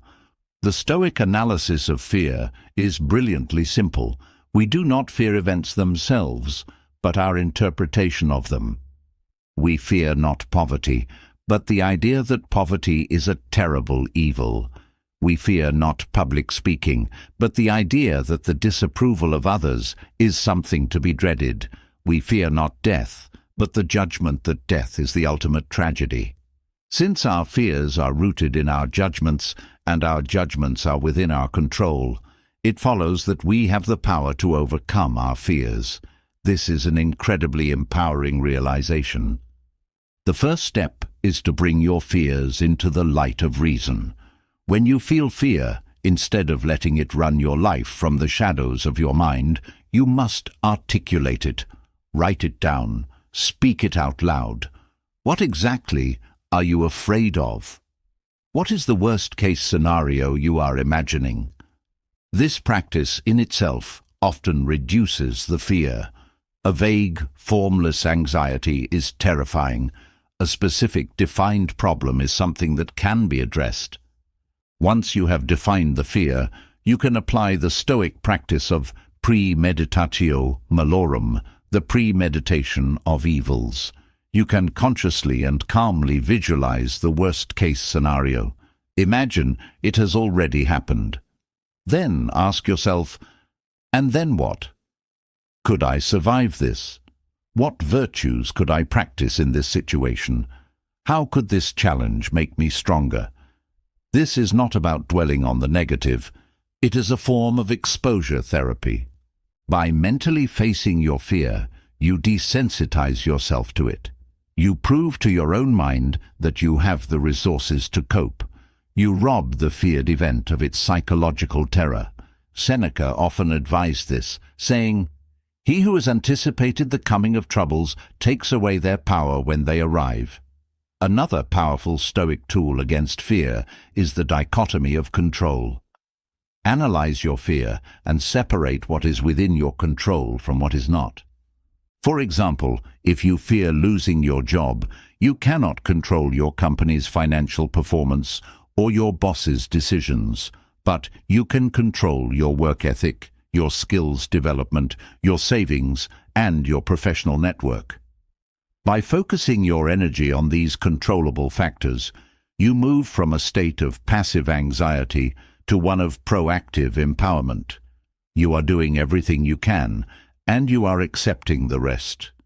This brings a profound sense of peace. Finally, the Stoics would remind us to act in the face of fear. Courage is not the absence of fear, but the judgment that something else is more important than fear. When you know what's truly good, virtue, you can act courageously, even when you feel afraid. You do the right thing not because it is easy, but because it is right. Each small act of courage builds your confidence and weakens the grip of fear. It is a muscle that grows stronger with use. Tonight, if any fears are troubling your mind, you can begin this practice. Choose one fear. Define it clearly. Consider the worst-case scenario and your ability to endure it. Identify what is within your control and what is not, and commit to taking one small, courageous action tomorrow that aligns with your values, despite the fear. You are stronger than you think. Your reason is more powerful than your fear. By consistently applying these Stoic principles, you can systematically dismantle your anxieties and build a mind that is not fearless, but courageous. A mind that is not without apprehension, but is at peace with the uncertainties of life. Rest now, with the quiet courage of a Stoic. The Stoics had a deep appreciation for patience, viewing it not as a passive waiting, but as an active and powerful virtue. Patience, for a Stoic, is a form of wisdom. It is the understanding that all things have their own natural timing, and that trying to rush the processes of nature and life only leads to frustration and suffering. It's a key component of a tranquil and resilient mind. In our modern world, we are conditioned for instant gratification. We want immediate results, quick fixes, and instant success. This culture of impatience is a constant source of anxiety. We become frustrated when our careers don't advance quickly enough, when our relationships don't develop according to our timeline, or when our personal growth feels slow. The Stoic response to this is to cultivate a deep and abiding patience. This patience is rooted in the understanding of the natural order of things, the logos. A seed does not become a mighty oak overnight.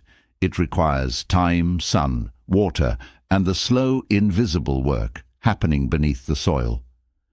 To dig up the seed every day to check its progress would be to destroy it. Similarly, our goals, our growth, and the healing of our wounds all require time. Patience is the act of trusting this natural process. It is the wisdom to do your part, to plant the seed, to water the soil, and then to let go of the outcome, allowing nature to do its work in its own time. This applies to our interactions with others as well. Patience is a form of compassion. It is recognizing that other people are also on their own journey of growth, and they will move at their own pace. Trying to force someone to change or to see things your way is a futile and arrogant exercise. Stoic patience means giving others the space to be who they are, to make their own mistakes, and to learn their own lessons. It is the art of listening without interrupting, of advising without demanding, and of loving without controlling. How can we cultivate this virtue? It begins with self-awareness. Notice the moments when you feel impatient. What is the underlying cause? Is it an unrealistic expectation, a desire to control the uncontrollable, an attachment to a specific outcome? By identifying the root of your impatience, you can begin to address it with reason. You can practice reminding yourself of the natural pace of things. You can consciously choose to relax your grip on your expectations. You can focus on the process rather than being fixated on the result. When you are planting a garden, you can find joy in the act of digging the soil, of planting the seeds, of watering them each day. You don't have to wait for the flowers to bloom to experience satisfaction. The joy is in the virtuous action itself. This is the Stoic approach. Voluntary discomfort can also be a training ground for patience. By intentionally putting yourself in situations that require waiting, like standing in a long line without pulling out your phone, or practicing a difficult skill that requires thousands of repetitions, you build your patience muscle. You learn to be comfortable with the process, to find peace in the waiting. Tonight, as you wait for sleep to come, you can practice patience. Do not try to force it. Simply rest. Observe your breath. Trust that your body knows what it needs. This gentle waiting is itself a form of Stoic practice. Be patient with your own mind. If thoughts arise, let them be. Be patient with your own journey of growth. It is a long and winding path, not a straight line. Trust that you are moving forward, even in the moments of stillness. Rest now in the quiet and powerful embrace of patience. In the pursuit of a tranquil life, the Stoics were clear that our relationship with public opinion and fame is a critical area for philosophical work. They saw the craving for approval and the fear of disapproval as one of the great forms of slavery, a chain that binds us to the whims of the crowd and prevents us from living an authentic, virtuous life. To build an inner citadel, we must learn to be indifferent to the noise of external validation. The Stoic analysis is, as always, rooted in the dichotomy of control. What other people think of you is entirely outside of your control. You can be the most virtuous, kind, and brilliant person in the world, and there will still be people who dislike, misunderstand, or criticize you. To base your self-worth and your emotional well-being on something so volatile and uncontrollable is to build your house on sand. The wise person, therefore, builds their sense of self on the bedrock of their own character and actions. Their concern is not, "What do people think of me?" but "Am I living in accordance with my values? Am I acting with virtue?" Epictetus bluntly warns, "If you want to improve, be content to be thought foolish and stupid." This is a radical challenge to our deeply ingrained social instincts. It means being willing to be misunderstood, to go against the current, to choose what is right over what is popular. It requires immense courage and a profound trust in your own inner compass. The Stoics offered several mental techniques to cultivate this healthy indifference. First, they would practice perspective. They would remind themselves of the vastness of time and space. In 100 years, will the opinions of these people matter? In the grand scheme of the cosmos, how significant is their praise or blame? This cosmic perspective helps to shrink the importance of social judgment. Second, they would consider the source. Who are the people whose approval you are so desperately seeking? Are they models of wisdom and virtue? Often, the crowd is fickle, irrational, and driven by base emotions. Why would a rational person entrust their peace of mind to such an unreliable jury? As Marcus Aurelius wrote, "I have often wondered how it is that every man loves himself more than all the rest of men, but yet sets less value on his own opinion of himself than on the opinion of others." This is the great paradox we must overcome. Third, the Stoics saw the pursuit of fame as a fool's errand. Fame is fleeting, and it often comes at a great cost to one's integrity and peace. The famous person becomes a slave to their public image, constantly worried about maintaining their status and fending off critics. The Stoic seeks not to be well known, but to be a good person. The reward is not external applause, but the internal tranquility of a life well lived. This does not mean a Stoic is antisocial or disregards the community. As we have seen, they believed in our duty to be just and helpful to others. But they did so out of a sense of virtue, not out of a need for approval. They did the right thing because it was the right thing, whether anyone was watching or not. Tonight, as you lie down to rest, you can practice letting go of the need for external validation. Release the worries about what others think of you. Forgive yourself for any social mistakes you may have made during the day.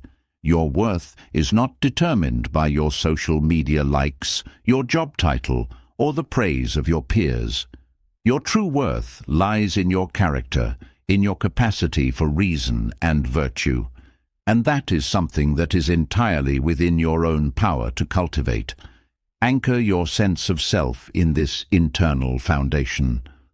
Feel the freedom and the solidity that comes from this. You are the only judge of your own worth, whose opinion truly matters. Rest in the quiet confidence of that self-knowledge. The Stoics had a profound and practical philosophy on the nature of pain, both physical and emotional. They did not deny its existence or its unpleasantness, but they refused to see it as an evil. For something to be truly evil, in the Stoic sense, it had to be something that harmed our character, our ability to be virtuous. Since pain is an external impression, it cannot, by itself, corrupt our soul. Therefore, it is not an evil, but a dispreferred indifferent. Our suffering, they argued, comes not from the pain itself, but from our judgment about the pain. This is a subtle but incredibly powerful distinction. The physical sensation of pain is one thing. The mental story we attach to it, "This is unbearable, I can't stand this, this will never end," is another. It is this second layer, our judgment, that transforms pain into suffering. Epictetus put it this way: if you are pained by any external thing, it is not this thing that disturbs you, but your own judgment about it. And it is in your power to wipe out this judgment now. This is the key to Stoic pain management, the separation of the physical sensation from the mental narrative.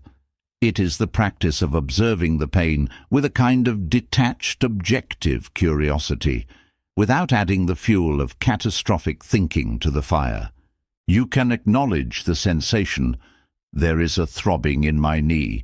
There is a feeling of tightness in my chest, without adding the judgment, this is terrible and it's ruining my life. This requires immense mental discipline, but it's a skill that can be cultivated. One powerful technique is to focus on the present moment. Pain often becomes overwhelming when our minds project it into the future. We worry about how long it will last, how much worse it will get.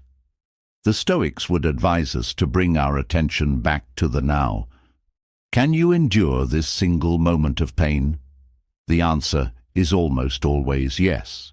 By breaking down the experience into a series of manageable moments, we prevent our minds from being crushed by the imagined weight of future suffering. Another Stoic strategy is to remember the virtues that pain allows us to practice. Physical pain is an opportunity to exercise courage, endurance, and patience. Emotional pain can be a catalyst for developing compassion, resilience, and wisdom.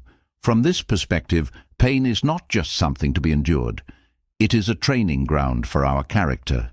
It is a chance to prove our strength and to become a better, more resilient person.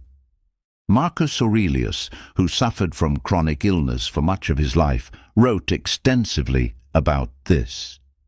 He reminded himself to see pain as something that does no harm to the ruling faculty, our reason and our will. He would tell himself, this is neither unbearable nor unending, as long as you remember its limits and don't add to it by your own imagination. This is not about denying the reality of pain or toughing it out. It is a sophisticated psychological approach that empowers us to change our relationship with pain. It gives us agency in a situation where we can often feel helpless. We may not be able to eliminate the physical sensation, but we can refuse to surrender our inner peace to it. Tonight, if you are experiencing any form of pain, physical or emotional, you can gently apply these principles. Do not fight the sensation. Simply observe it. Acknowledge its presence without judgment. Remind yourself that it is a temporary sensation and that you have the inner resources to endure it. Focus on your breath, and remember that this experience, too, is an opportunity to practice your virtue, to be courageous, to be patient, to be strong. Your soul is more powerful than your pain. Rest in that knowledge. The Stoics teach that our journey through life should be guided by intention, not by impulse. In a world that pulls our attention in 1,000 different directions, a life lived without a clear purpose can feel scattered, chaotic, and unfulfilling. The practice of living with intention is about consciously choosing our direction, aligning our daily actions with our deepest values, and moving through the world with a sense of purpose and clarity. This starts with defining your why. Why are you here? What kind of person do you want to be? What values do you want to embody? For a Stoic, the ultimate purpose is to live a life of virtue, to live in accordance with nature and reason. This becomes the guiding star, the North Star by which all other decisions are navigated. When you have this overarching purpose, it brings a sense of order and coherence to your life. Your daily choices are no longer random, they're expressions of this core intention. Living with intention means you are the author of your life, not a passive character being written by external circumstances. It is the difference between consciously steering your ship and simply drifting with the currents. This requires mindfulness and self-awareness. You must be present in your own life, paying attention to your choices and their consequences. It means regularly pausing to ask yourself, is this action, this thought, this commitment moving me closer to the person I want to be, or is it taking me further away? This is not about rigid, inflexible planning. The Stoics were well aware of the unpredictable nature of life. They knew that we cannot control outcomes, but we can always control our intentions. You can intend to be a compassionate and patient parent, even if your child is having a difficult day. You can intend to be a diligent and honest employee, even if your project faces unexpected setbacks. Your intention is the one thing that is always and completely within your control. This focus on intention rather than outcome is a profound source of peace. It frees you from the anxiety of needing things to turn out a certain way. Your success is not measured by external achievements, but by the integrity of your own efforts. As long as you are acting with good intention, with virtue, you are succeeding in the way that matters most. How can you cultivate a more intentional life? It begins with reflection. Take time to clarify your values. What is truly important to you? Honesty, compassion, growth, courage. Write them down. Make them explicit. Then use these values as a filter for your decisions. Before you commit to something, ask if it aligns with your values. Learn to say no to things that, while perhaps tempting or socially expected, do not serve your higher purpose. Practice a morning ritual. Before the day begins, take a few moments to set your intentions. Remind yourself of the kind of person you want to be today. This simple act can frame your entire day, making you more mindful and purposeful in your actions. At the end of the day, as part of your philosophical journaling, you can review your day in light of your intentions. Where did you succeed? Where did you stray?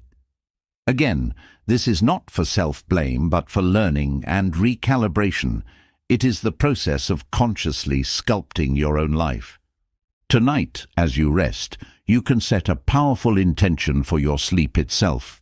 Intend for it to be a time of deep restoration, not just for your body, but for your soul. Intend to release the day's worries and to awaken with a renewed sense of clarity and purpose. A life of intention is a life of meaning. It is a life of peace. It is a life that is truly your own. Rest now with the quiet power of a clear and focused intention. The Stoics understood that the human journey is not a solitary one. While they placed immense emphasis on building an individual's inner citadel, they also recognized that we are profoundly shaped by the people we choose to learn from. The role of a mentor or a sage is a crucial component of the Stoic path to wisdom. A wise person does not assume they have all the answers. They humbly seek guidance from those who have walked the path before them. Finding a mentor in the modern world may not mean seeking out a robed philosopher in an ancient Athenian marketplace. A mentor can be anyone who embodies the virtues you wish to cultivate. It could be a teacher, a boss, a family member, a historical figure, or even a character in a book. The key is to identify people who live with integrity, courage, and wisdom, and to consciously choose to learn from them. Seneca, in his letters to Lucilius, played the role of a mentor. He shared his wisdom, offered guidance, and encouraged his friend on the philosophical path. He also urged Lucilius to find his own role models. "Choose a Cato," he wrote. Or, if Cato seems too severe a model, choose some Laelius, a man of a gentler spirit. The idea is to have a guardian, a moral exemplar whose imagined presence can guide your actions. Before you act, you can ask yourself, what would this person do in this situation?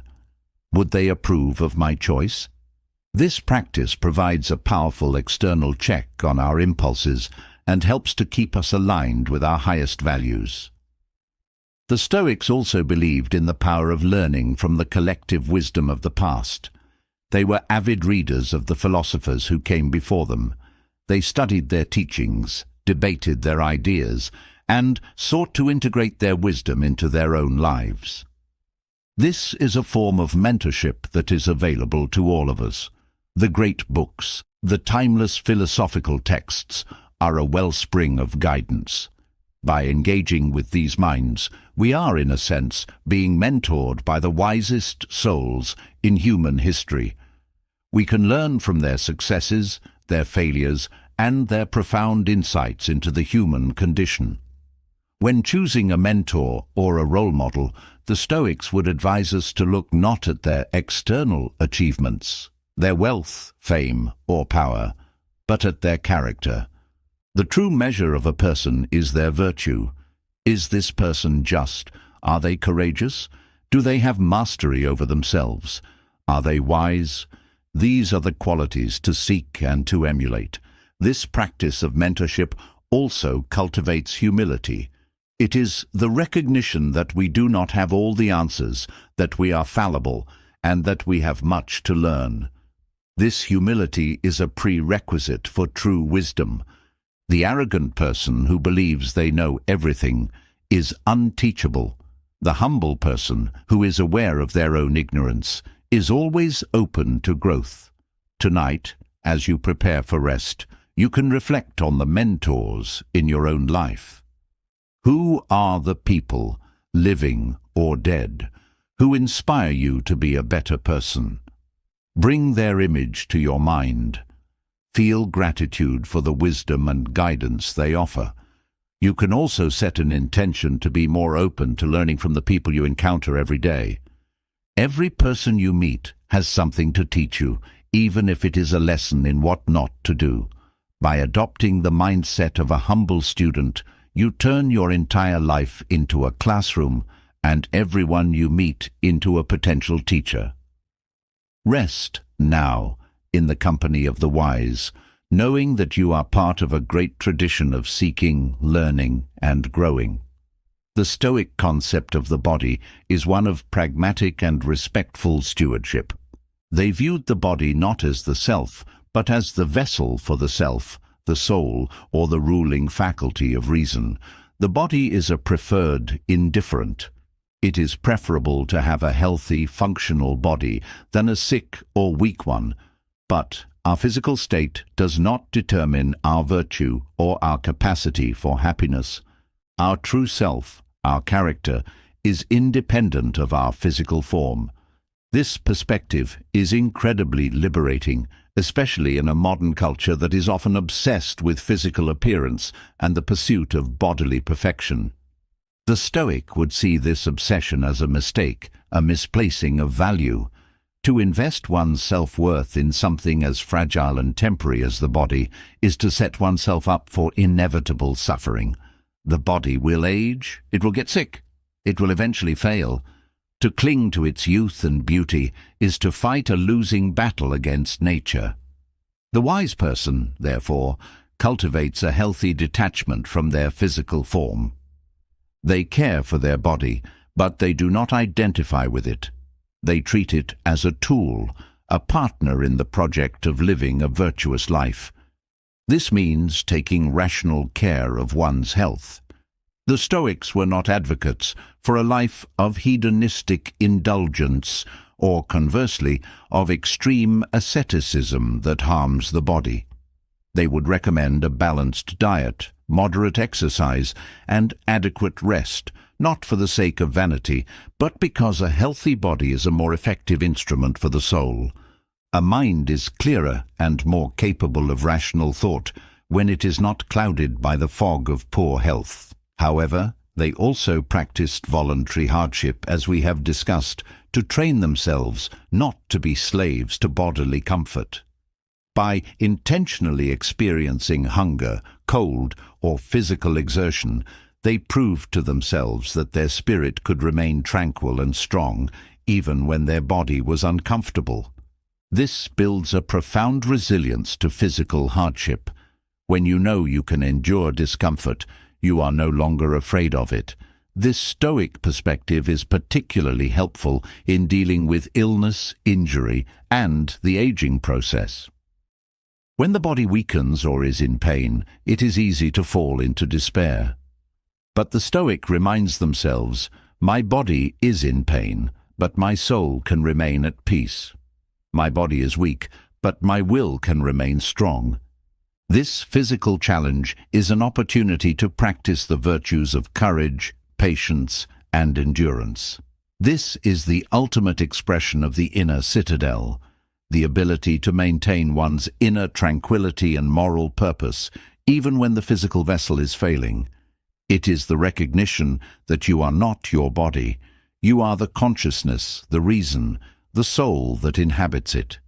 Tonight, as you lie in your bed, you can practice this respectful detachment. Feel your body. Be grateful for its ability to breathe, to feel, to rest.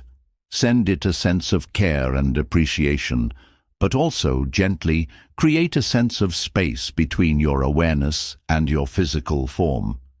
Recognize that you are the observer, the one who is aware of the body. You are the timeless, formless consciousness that is experiencing this physical reality.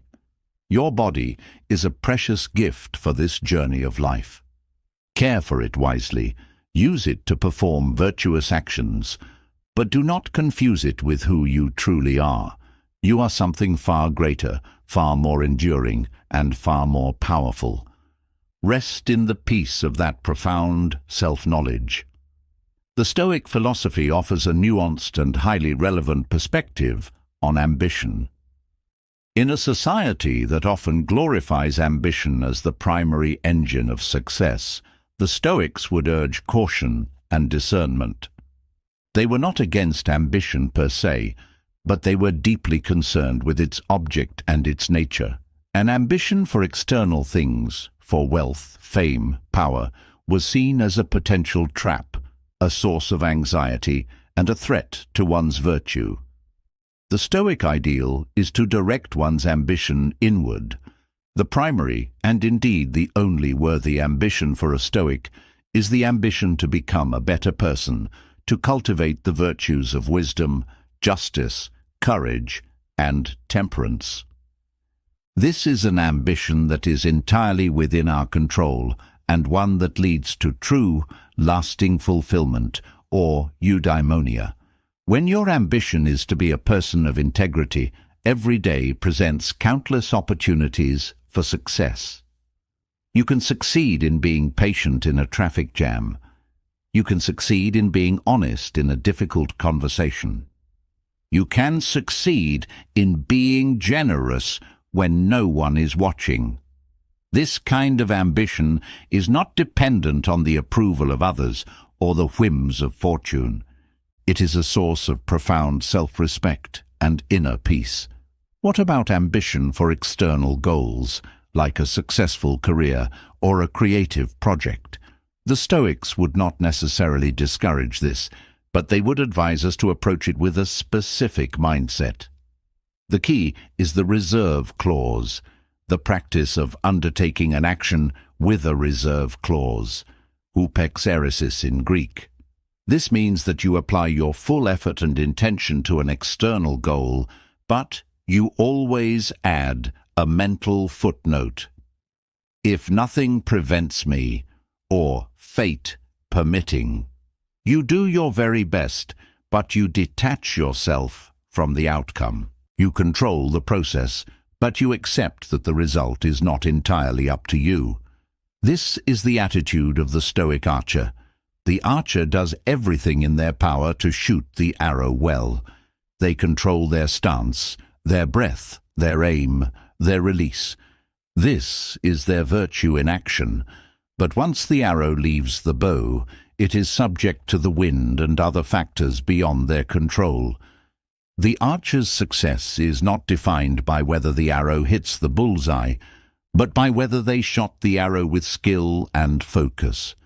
They did their part well. The rest is up to fate. By adopting this mindset, you can be ambitious without being anxious.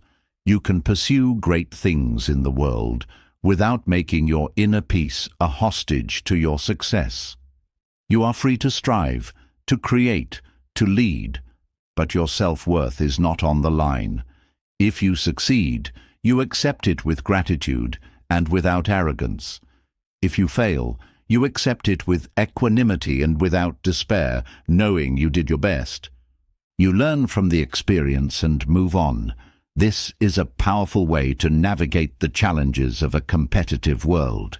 It allows you to be effective and driven while maintaining your inner citadel of calm. It protects you from the emotional roller coaster of highs and lows that comes with a life fixated on external results. Tonight, reflect on your own ambitions. What are you striving for? Is your primary ambition for external things or for the development of your own character? Can you reframe your external goals with the reserve clause?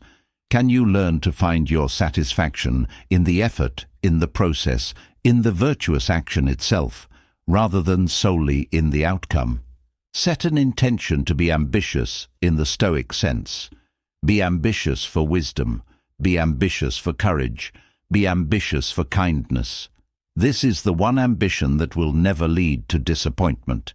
It is the path to a life that is not just successful in the eyes of the world, but is truly good, peaceful, and free.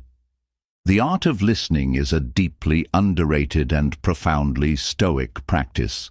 In a world filled with noise, where everyone is eager to express their own opinion, the person who can truly listen possesses a rare and powerful skill.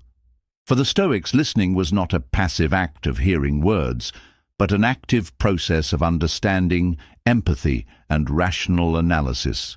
It is a cornerstone of wisdom and a vital component of living a just and harmonious social life. Epictetus, the great Stoic teacher, famously said, "We have 2 ears and 1 mouth, so that we can listen twice as much as we speak." This is not just a clever aphorism, it is a deep philosophical prescription. Why is listening so important? Firstly, it is the primary way we learn. The wise person is a perpetual student, and they know that they can learn something from everyone they meet. By listening with an open and humble mind, we gain new perspectives, we challenge our own assumptions, and we expand our understanding of the world. The person who's always talking is trapped in the echo chamber of their own mind. The person who listens has access to the collective wisdom of humanity. Secondly, true listening is an act of justice and respect. When you give someone your full, undivided attention, you are validating their humanity. You are saying, "I see you, I hear you, your perspective matters." This is a profound gift to offer another person, and it is the foundation of strong, trusting relationships. In a world of distraction, where people are often half listening while scrolling through their phones, the simple act of present, focused listening can be a radical act of kindness. Thirdly, listening is crucial for self-control and emotional regulation. Often, our impulsive, angry, or defensive reactions come from a failure to listen. We react not to what the person actually said, but to what we thought they said, or what we feared they meant. By training ourselves to listen patiently and fully before we respond, we create that vital space for reason to operate. We can seek to understand before we seek to be understood. We can ask clarifying questions. We can separate the objective facts of what was said from our own subjective interpretation. This practice is a powerful way to de-escalate conflict and to maintain our own inner peace. How can we become better listeners? It starts with the intention to do so. In your next conversation, make a conscious effort to be fully present. Put away distractions. Make eye contact. Listen not just to the words, but to the emotions behind them. Try to understand the other person's perspective from their point of view, not just your own. Resist the urge to interrupt, to formulate your rebuttal while they are still speaking. Just listen. When they are finished, you can pause for a moment before you respond. This small pause can make all the difference. It allows you to process what you have heard and to choose your response with wisdom and intention rather than reacting from impulse. Tonight, as you transition from the world of sound and speech to the world of inner silence, you can appreciate the value of listening. Your own mind is constantly talking. You can practice listening to your own thoughts with the same patient, non-judgmental attention you would offer a friend. What are your thoughts telling you? What are your deeper feelings trying to communicate? By becoming a good listener to your own inner world, you cultivate a profound self-awareness that is the bedrock of a tranquil life. Rest now in the deep, receptive silence. In the Stoic pursuit of a virtuous life, humility is not a sign of weakness, but a mark of profound wisdom. It is the clear-sighted and honest recognition of our own fallibility, our limitations, and our place in the vastness of the cosmos. Humility is the antidote to arrogance, or hubris, which the ancient Greeks saw as one of the greatest and most dangerous of human flaws. The arrogant person believes they are superior, that they have all the answers, and that they are exempt from the laws of nature and fortune. This is a fragile and delusional state, one that is easily shattered by the realities of life. The humble person, on the other hand, is grounded in reality. They know that they are a work in progress, that there is always more to learn, and that they are subject to the same fate as all other human beings. This is not a source of despair, but of a quiet and steady strength. The Stoic practice of humility begins with self-awareness. The philosophical diary is a tool for this, a place to honestly assess our own actions and to recognize our mistakes without harsh self-judgment. By acknowledging our own capacity for folly, we become more tolerant and compassionate towards the failings of others. The person who is acutely aware of their own flaws is less likely to be arrogantly judgmental of their neighbors. The view from above is another powerful practice for cultivating humility. When we contemplate the infinite expanse of the universe and the brief span of our own existence, our ego naturally recedes. Our personal achievements and failures, which seem so monumental from our ground-level perspective, are seen for what they are, small, fleeting events in an immense cosmic drama. This doesn't make our lives insignificant. It makes them part of a magnificent and awe-inspiring whole, which is a profoundly humbling realization. Humility also shapes our approach to learning. The person who thinks they know everything is unteachable. Their mind is closed. The humble person who recognizes the vastness of their own ignorance is a perpetual student. They are open to new ideas, they listen with curiosity, and they are willing to change their mind in the face of reason and evidence. As Socrates, a major influence on the Stoics, famously said, "The only true wisdom is in knowing you know nothing." This is the intellectual humility that is the gateway to all true knowledge. In our social interactions, humility means letting go of the need to be right, to win every argument, or to have the last word. It means valuing collaboration over competition and understanding over assertion. It is the quiet confidence that does not need to boast or to dominate. It is the strength to admit when you are wrong and to apologize sincerely. This is not about having low self-esteem. On the contrary, Stoic humility is rooted in a deep and secure sense of self-worth that is based on character, not on external validation. The person who is truly confident in their own virtue has no need for arrogance. They can afford to be humble. Tonight, as you settle into a state of rest, you can embrace the peaceful strength of humility. Let go of the need to be perfect. Let go of the need to have all the answers. Acknowledge your own humanity with all its beautiful imperfections. You are a student in the great school of life, and that is a noble and wonderful thing to be. Rest in the quiet grace of not knowing, and be open to the wisdom that the universe has yet to reveal to you.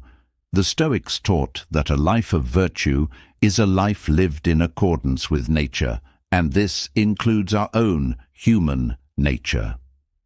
As rational and social beings, our purpose is not to live in a state of constant passive tranquility, but to actively engage in the world in a way that is helpful and just. This leads to the Stoic concept of duty, or kathekon in Greek. Duty is not a grim or burdensome obligation, but the natural and proper function of a rational soul. It is the joyful expression of our highest selves. Our duties are determined by our various roles in life. We have duties as family members, as a child, a parent, a sibling. We have duties as a friend. We have duties as a citizen of our community and of the world. And we have a fundamental duty to ourselves to cultivate our own character and to live a life of integrity. For a Stoic, fulfilling these duties is not a chore to be endured. It is the very substance of a good life. The joy is not in the outcome, but in the virtuous action itself. When you act with kindness towards a family member, you are not doing it to get something in return. You are doing it because it is the right and natural thing for a kind person to do. The reward is in the act itself. This focus on duty and process, rather than on results, is a powerful source of inner peace. We cannot always control the outcomes of our actions. We can care for a sick relative with all the love and diligence in the world, but we cannot control the course of their illness. We can work for justice in our community, but we cannot guarantee that justice will prevail. But we can always control our own efforts, our own intentions. By focusing on fulfilling our duty to the best of our ability, we find a satisfaction that is independent of external results. We can rest with a clear conscience, knowing we have done our part. Marcus Aurelius, as emperor, felt a profound sense of duty to his people. His meditations are filled with reminders to himself to get out of bed in the morning, not for his own pleasure, but to do the work of a human being, the work for which he was made. He saw his role not as a pathway to power and glory, but as a sacred trust, a duty to serve the common good. This sense of purpose gave him the strength to endure the immense pressures of his office. How can we apply this concept of duty in our own lives without it feeling like a heavy burden? The key is to see our duties not as things we have to do, but as opportunities to practice virtue. Your job is not just a way to earn a living. It is a chance to practice diligence, honesty, and cooperation. Your family responsibilities are not just obligations. They are a chance to practice patience, love, and compassion.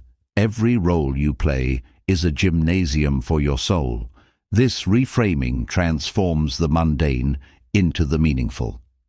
It infuses our daily lives with a sense of purpose and dignity. We are no longer just going through the motions. We are actively engaged in the great work of becoming better human beings and making the world a better place.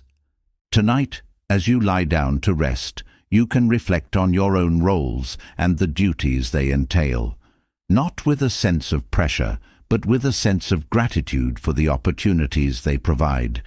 Feel the quiet satisfaction that comes from a day where you have tried your best to fulfill your duties, to be a good friend, a good family member, a good citizen.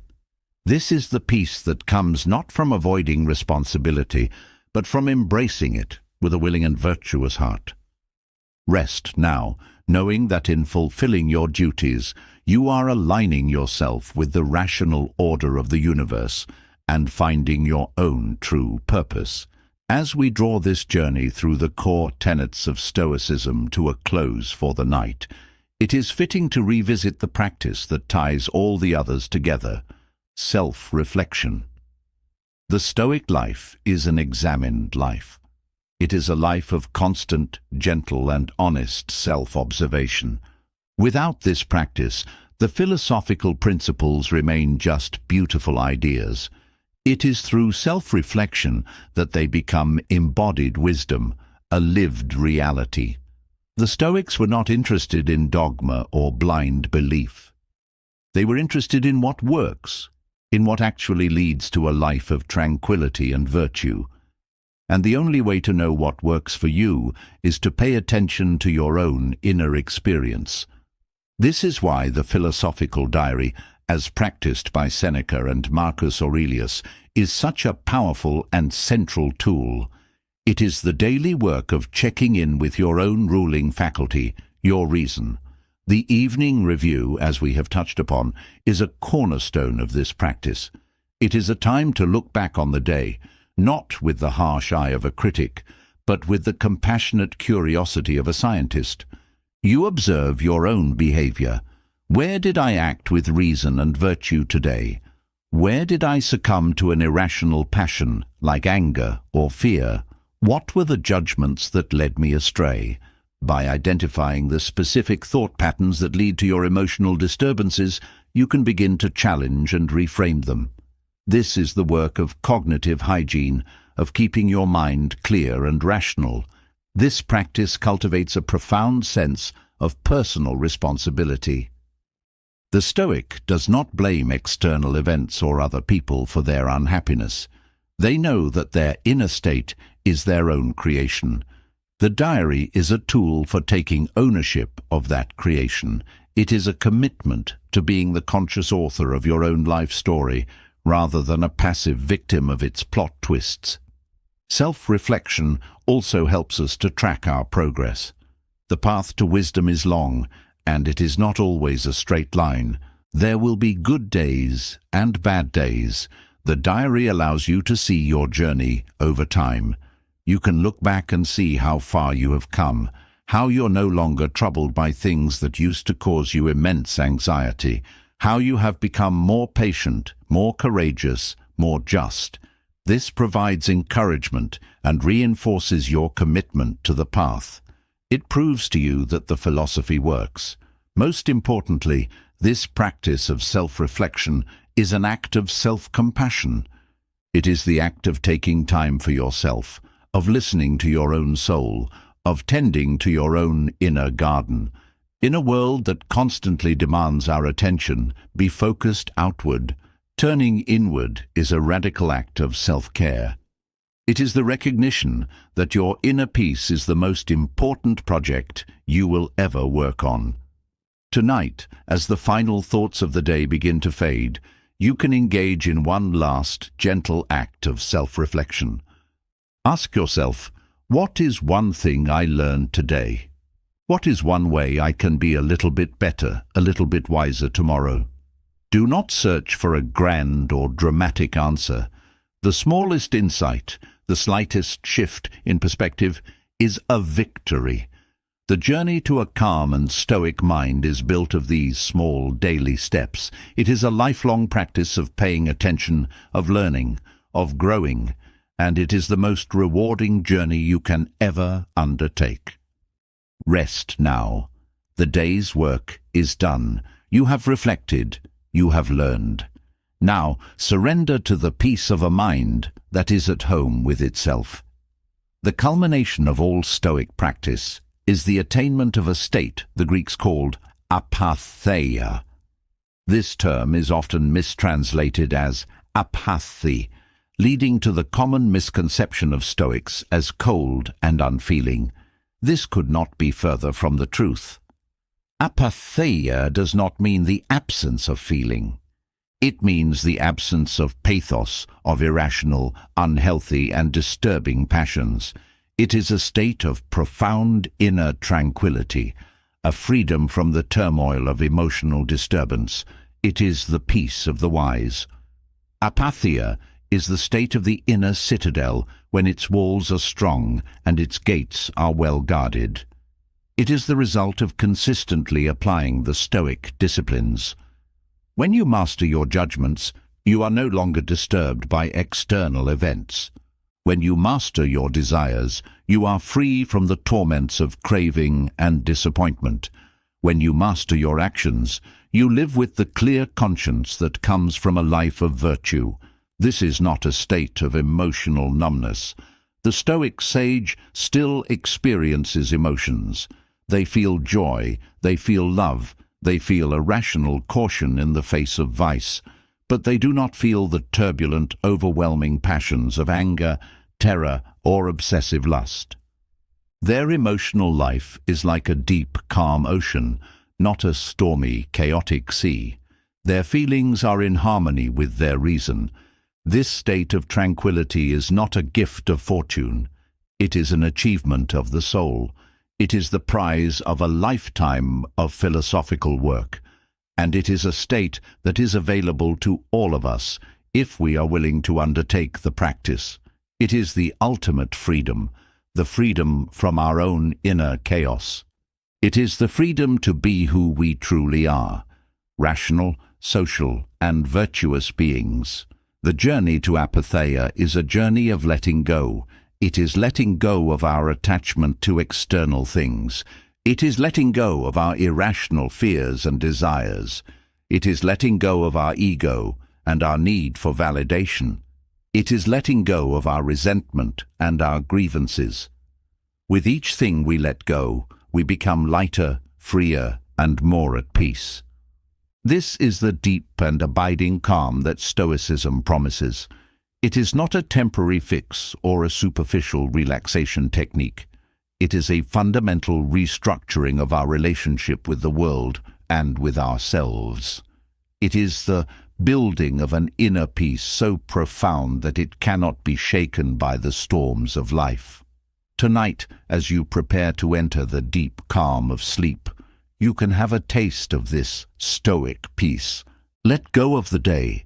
Let go of your worries. Let go of your striving. For these next few hours, be free from all passions. Allow your mind to become a still, clear lake, reflecting the quiet beauty of the night sky. This is your natural state.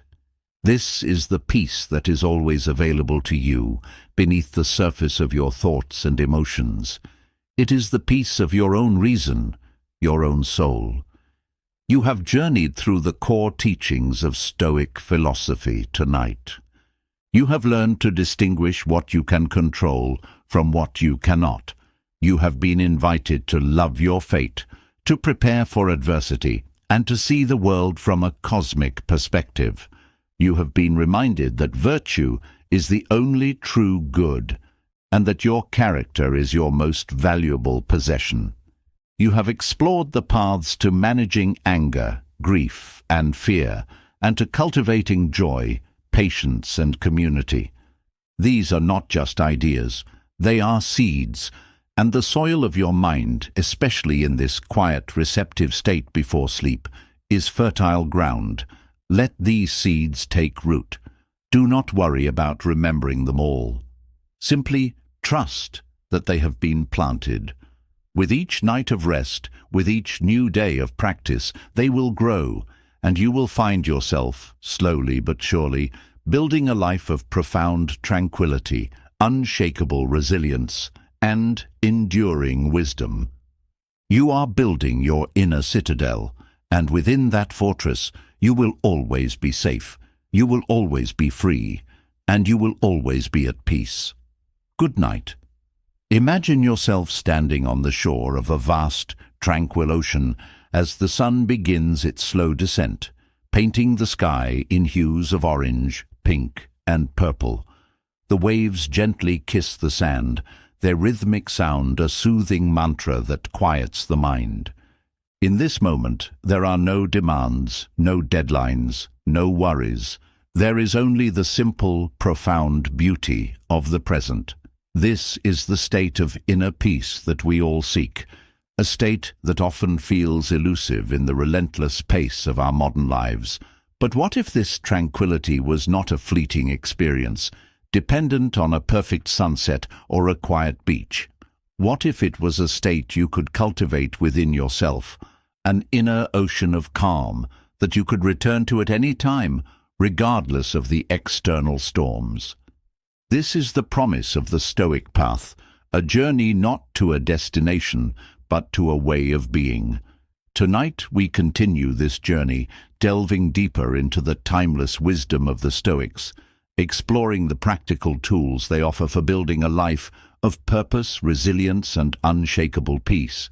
Their philosophy is a guide to mastering the art of living, and its lessons are as relevant today as they were 2,000 years ago. You are here because you are ready to listen, to learn, and to transform. So, take a deep breath, release the tensions of the day, and let the gentle current of this ancient wisdom carry you towards a state of deep and restful calm. Let us begin with a cornerstone of Stoic thought that is both profoundly simple and radically transformative: the power of perspective. The Stoics understood that our experience of reality is not shaped by events themselves, but by the lens through which we view them. Our judgments, our interpretations, our inner narratives, these are the powerful filters that color our world. As Marcus Aurelius wrote in his Meditations, life itself is but what you deem it.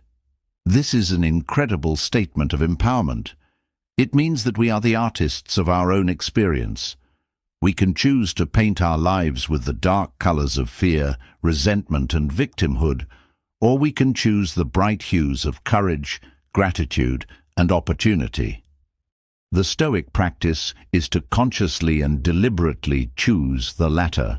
One of the most powerful techniques for shifting perspective is what we've called the view from above.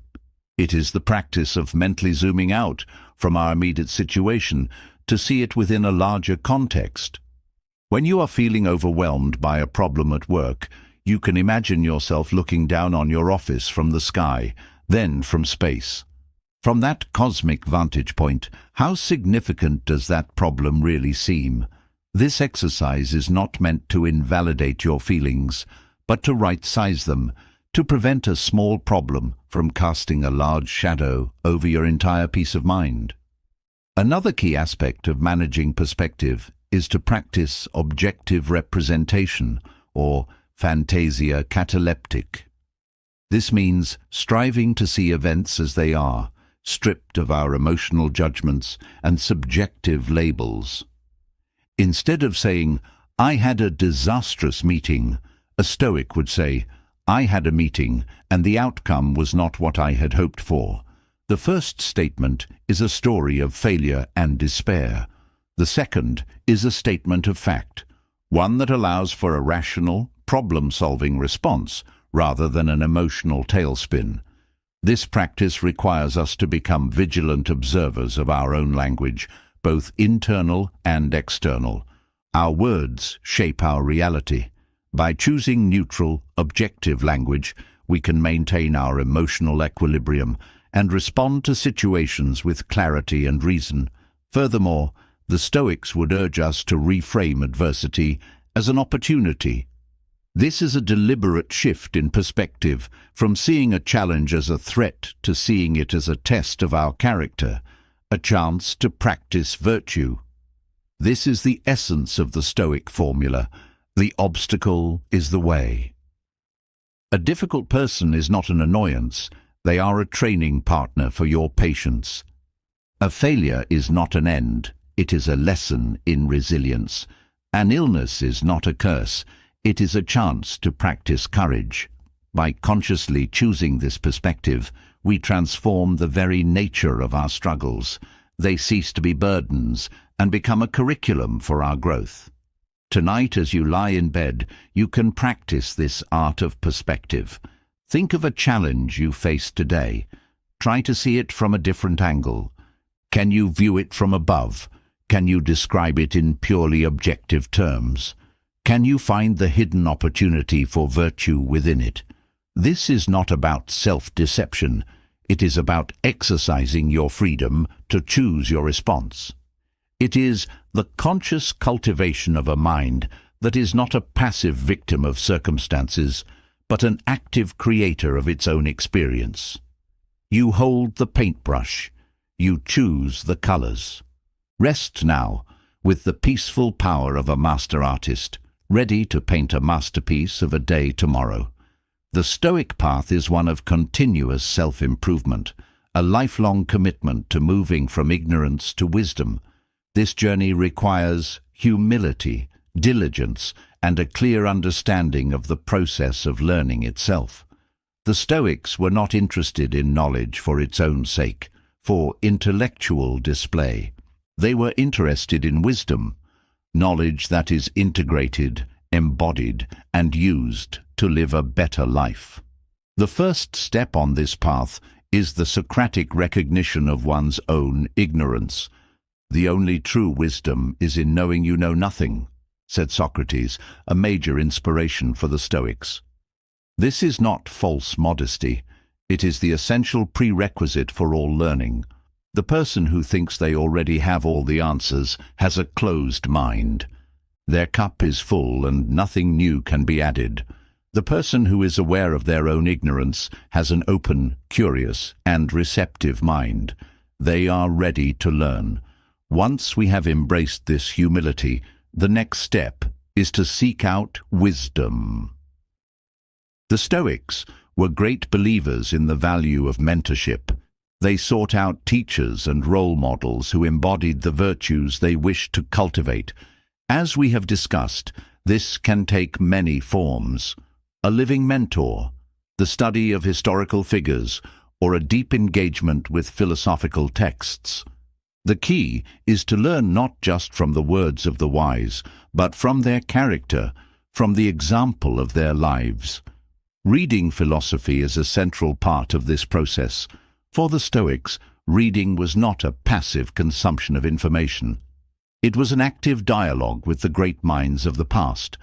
Seneca advised his friend Lucilius to read with a purpose, to treat the words of philosophers as advice from a trusted friend or a physician for the soul. He recommended not just reading widely, but reading deeply, returning to a few key texts again and again until their wisdom becomes a part of your own thinking. But reading is not enough. The knowledge must be put into practice. It must be tested in the laboratory of your own life. This is where the philosophical diary becomes so crucial. It is the bridge between theory and practice. Each day you have the opportunity to apply the lessons you have learned. And each evening you have the opportunity to reflect on your experience. Did I apply the dichotomy of control today? Did I respond to a challenge with virtue? What judgments caused me to lose my peace? This process of application and reflection is how knowledge is transformed into true, embodied wisdom. The Stoic journey of learning is a gradual one. It is not about a sudden, dramatic enlightenment, but about a slow, steady, and persistent effort. As Epictetus said, no great thing is created suddenly any more than a bunch of grapes or a fig. If you tell me that you desire a fig, I answer you that there must be time. Let it first blossom, then bear fruit, then ripen. We must be patient with ourselves. We will stumble. We will make mistakes. This is part of the process. The important thing is to get back up, to learn from our failures, and to continue the practice. Tonight, as you rest, you can affirm your commitment to this path of lifelong learning. Acknowledge the vastness of what you do not yet know, and feel the excitement and the humility that comes with that. Be grateful for the wisdom that is available to you in books, in the example of others, and within your own capacity for reason, and be patient with your own progress. You are a student in the greatest school of all, the school of life. And every day is a new lesson. Rest now, with the peaceful and curious mind of a true philosopher. A fundamental aspect of the Stoic path to tranquility is the cultivation of a healthy relationship with our emotions. The popular caricature of the Stoic as a person who suppresses all feeling is a profound misunderstanding. The goal is not to eliminate emotion, but to understand it, to manage it, and to ensure that it is in harmony with reason. The Stoics made a critical distinction between what they called propatheiai, the initial involuntary impressions or first movements of emotion, and the full-blown passions, or pathe. For example, if there is a sudden loud noise, you might experience an involuntary jolt of fear. Your heart races, you flinch. This is a natural physiological reaction. It is a first movement and is not in itself a moral or rational failing. It is what happens next that is crucial. The passion of fear arises when we assent to a judgment about this first movement, when we add a story to it, such as, "That noise is a threat, I am in danger, this is terrible." It is this assent, this cognitive component, that transforms the initial impression into a disturbing and irrational passion. The Stoic practice, therefore, is to intervene in this process. It is to create a space between the first movement and the full-blown passion, and in that space, to apply reason. You can acknowledge the initial physical sensation, "my heart is pounding," without immediately buying into the catastrophic story. You can question the judgment. Is there any real evidence of danger? Is this fear rational? This practice of withholding assent from our initial impressions is a core mental discipline. It allows us to be the master of our emotional responses rather than their slave. This applies to all the disturbing passions. Anger arises when we assent to the judgment that we've been unjustly harmed. Excessive grief arises when we assent to the judgment that we have lost something essential to our well-being. Envy arises when we assent to the judgment that someone else's good fortune diminishes our own. In each case, the emotional disturbance is not caused by the external event, but by our internal judgment about it. The goal of Stoic emotional training is not to become a robot, but to cultivate a state of apatheia, the absence of irrational passions. This is a state of deep inner peace and emotional stability. It does not mean you don't feel anything.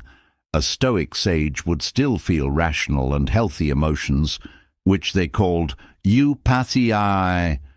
These include a rational joy in virtue, a rational caution to avoid vice, and a rational wish for the good of others.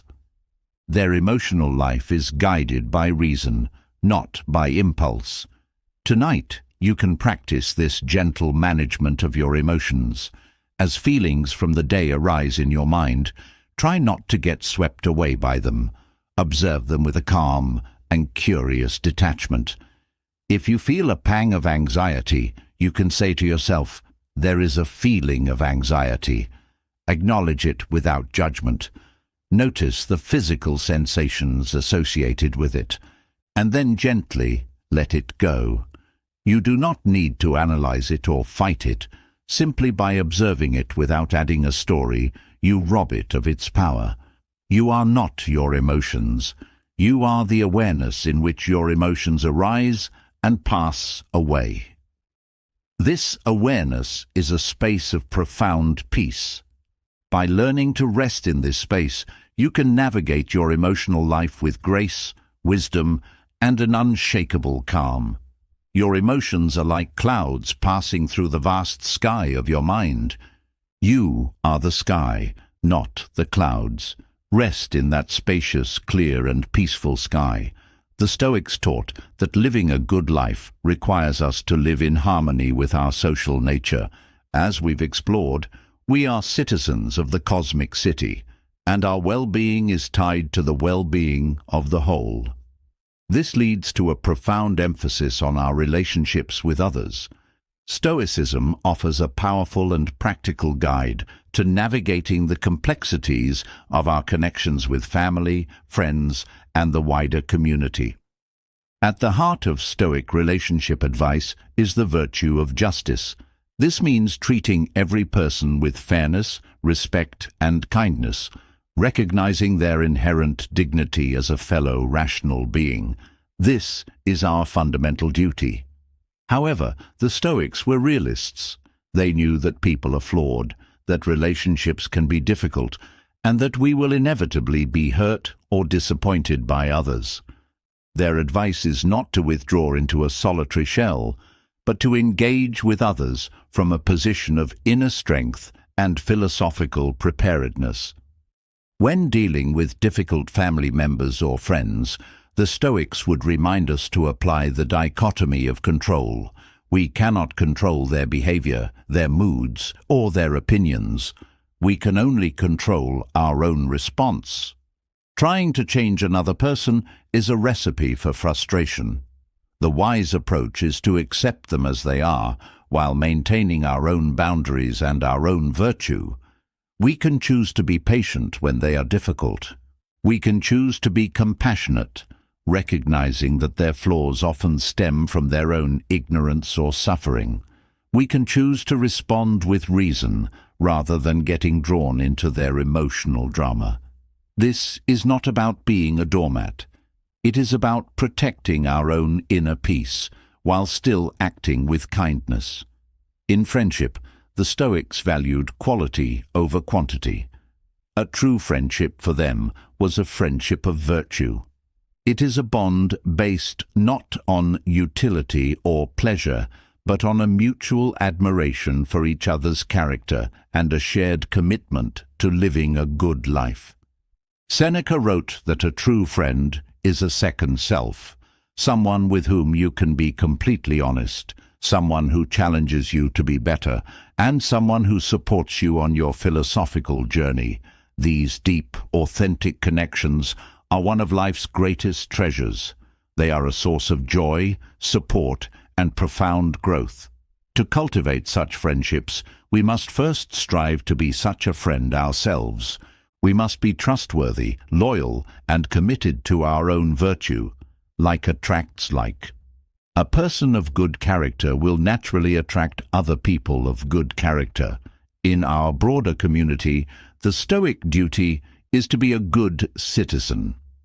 This means contributing to the common good in whatever way we can, according to our abilities and our role. It means participating in public life with integrity, speaking the truth, and working for a more just and rational society. It is the outward expression of our inner commitment to virtue. Tonight, as you rest, you can reflect on your relationships. Bring to mind the people you love. Send them a feeling of gratitude and a wish for their well-being. Consider one relationship that is challenging for you. Practice seeing that person with compassion, and set an intention to bring more justice, patience, and understanding to your interactions tomorrow. Your relationships are a rich and vital part of your life. They are a training ground for your virtue and a source of profound connection. By approaching them with Stoic wisdom, you can build bonds that are not just pleasant, but are truly good, meaningful, and enduring. As we approach the end of our nightly journey, let us consolidate our understanding of the Stoic path to a calm and resilient mind.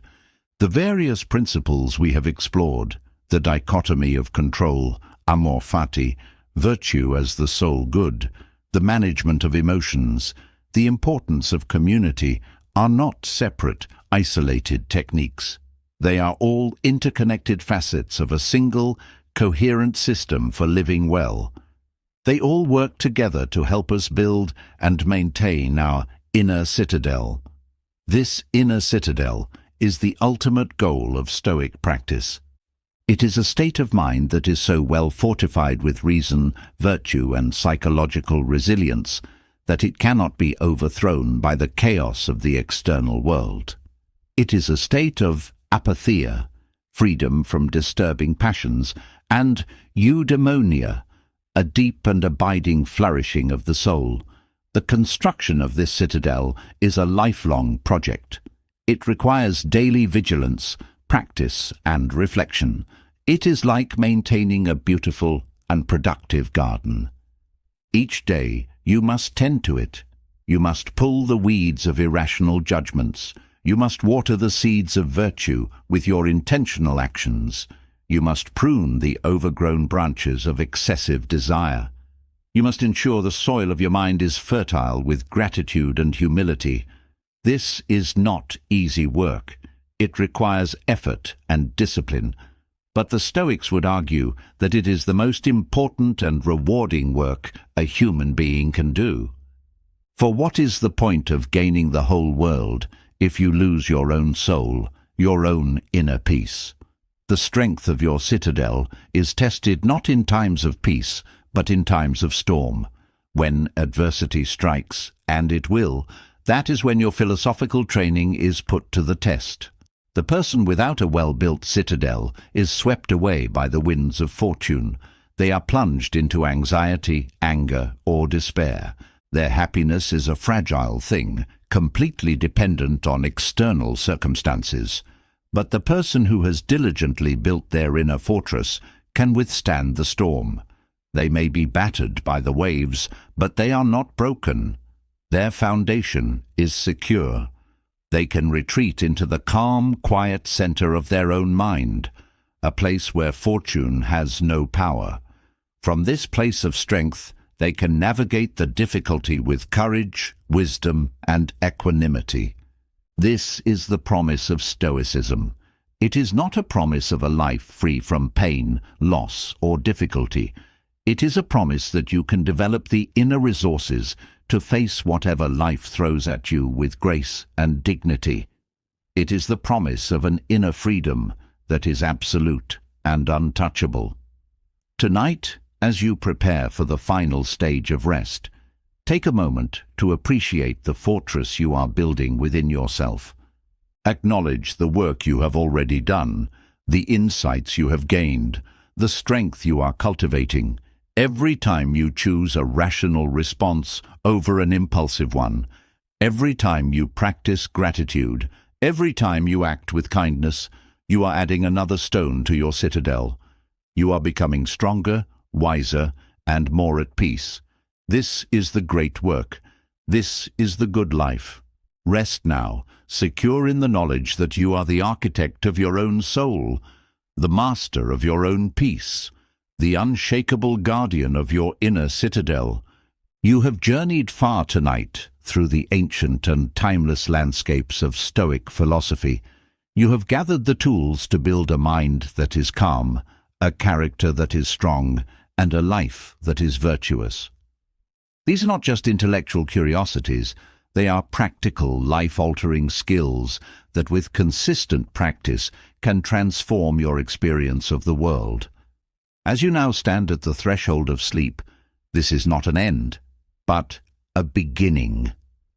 Sleep itself is a Stoic practice, a letting go, a surrender to nature, a necessary restoration for the body and mind, so that we can rise again to do the work of a human being. The principles we have explored are your companions for the journey ahead. The dichotomy of control is your compass, always reminding you where to direct your energy. Amor fati is your map, teaching you to love the very terrain of your life, with all its mountains and valleys. Virtue is your destination and your path, the sole good that gives your journey meaning. Premeditatio malorum is your shield, preparing you for the inevitable challenges you will face.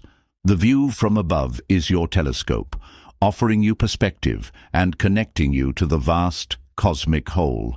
Your inner citadel is your refuge, the fortress of tranquility you are building within your own soul, stone by stone, with each virtuous choice. Do not be daunted by the scope of this work. As Epictetus reminded us, no great thing is created suddenly. The path to wisdom is a gradual one, made of small, daily steps. Be patient and compassionate with yourself. Celebrate your progress, however small. And when you stumble, as we all do not despair. Simply get up, dust yourself off, learn the lesson, and continue on the path. The Stoic life is not a life of perfection, but a life of progress. It is a commitment to being a little bit better, a little bit wiser, a little bit more virtuous each and every day. This is a noble and worthy ambition, the most important ambition you can have. As you now drift into the deep, restorative peace of sleep, let these teachings settle into the quiet depths of your being. Allow your subconscious mind to absorb and integrate this wisdom so that you may awaken not just refreshed in body, but renewed in spirit. May you wake with a clear mind, a courageous heart, and a peaceful soul, ready to greet the new day as a new opportunity to practice the art of living well. The universe is waiting to see the unique and beautiful way you will play your part in its grand design. Rest now, wise philosopher. The work of the day is done. The peace of the night is yours. Imagine for a moment you are a sculptor, and the block of marble before you is your own life.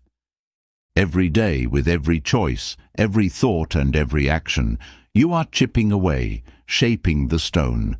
Are you sculpting a masterpiece, a true reflection of your highest potential?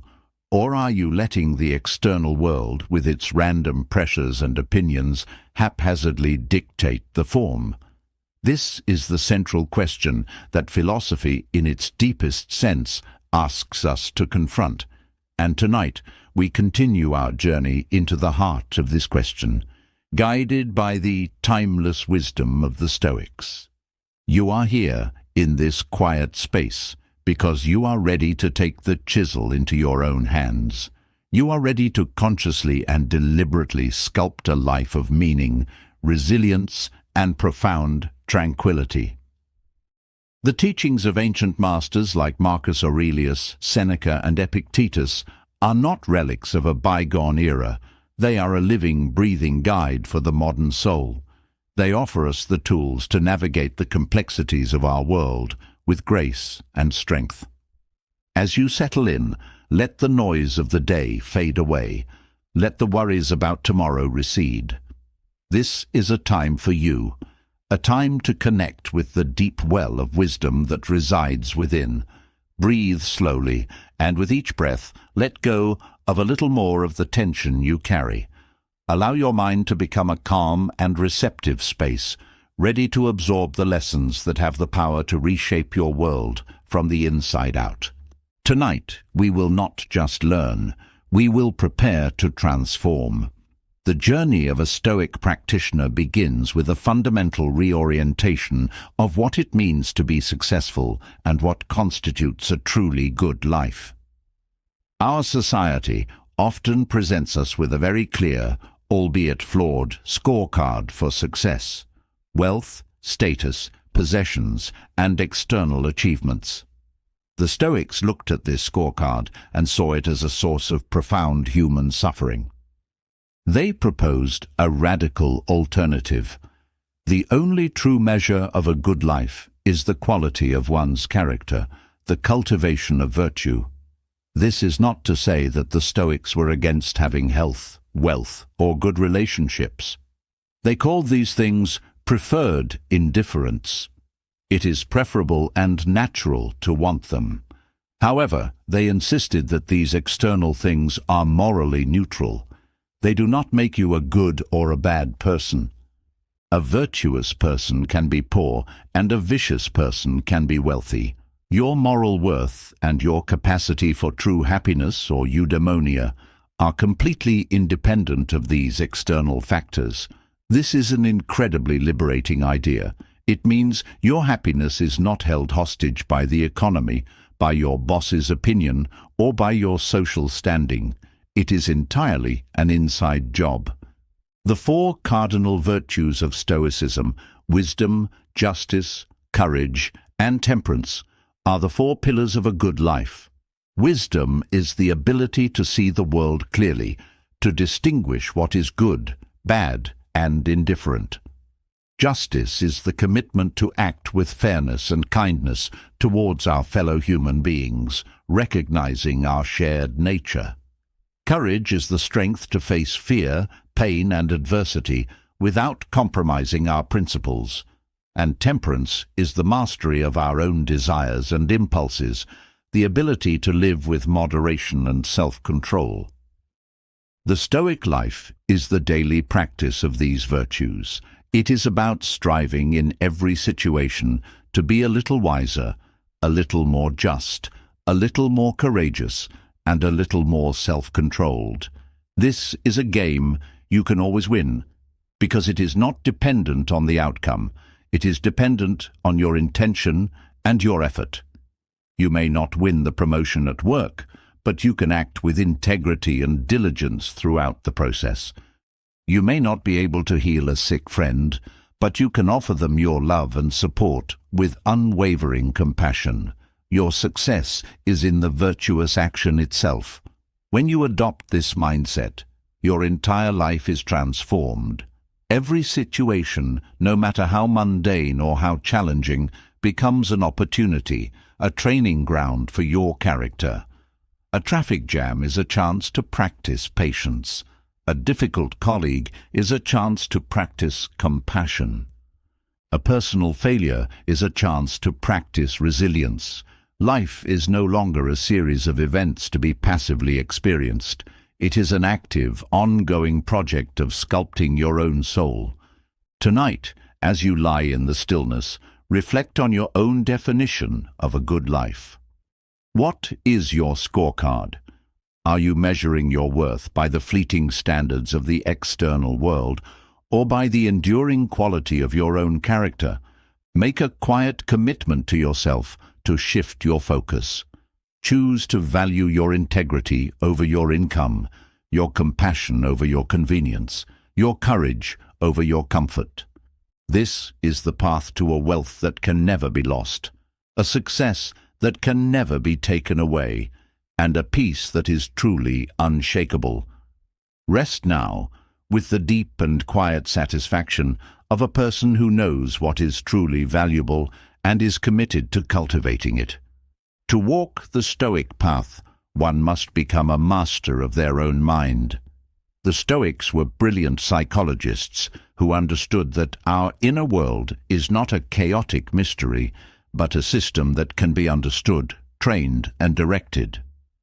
The key to this mastery lies in understanding the power of our judgments, or what they called assents. They taught that it is not external events that cause our emotional disturbances, but the judgments we make about them. An event itself is neutral. It is the story we tell ourselves about the event that gives it its emotional charge. Epictetus put this with stark clarity. People are not disturbed by things, but by the views they take of them. This is the foundational principle of Stoic psychology. For example, the rain is just water falling from the sky. It is a neutral event. If you had planned an outdoor picnic, you might judge the rain as bad, and this judgment will lead to feelings of disappointment and frustration. If you are a farmer whose crops are dry, you might judge the same rain as good, leading to feelings of relief and joy. The rain itself has not changed, only the judgment has. This insight gives us incredible power. If our emotional state is determined by our judgments, and our judgments are within our control, then our emotional state is within our control. This is the essence of emotional resilience. The Stoic practice is to become a mindful observer of our own thought processes.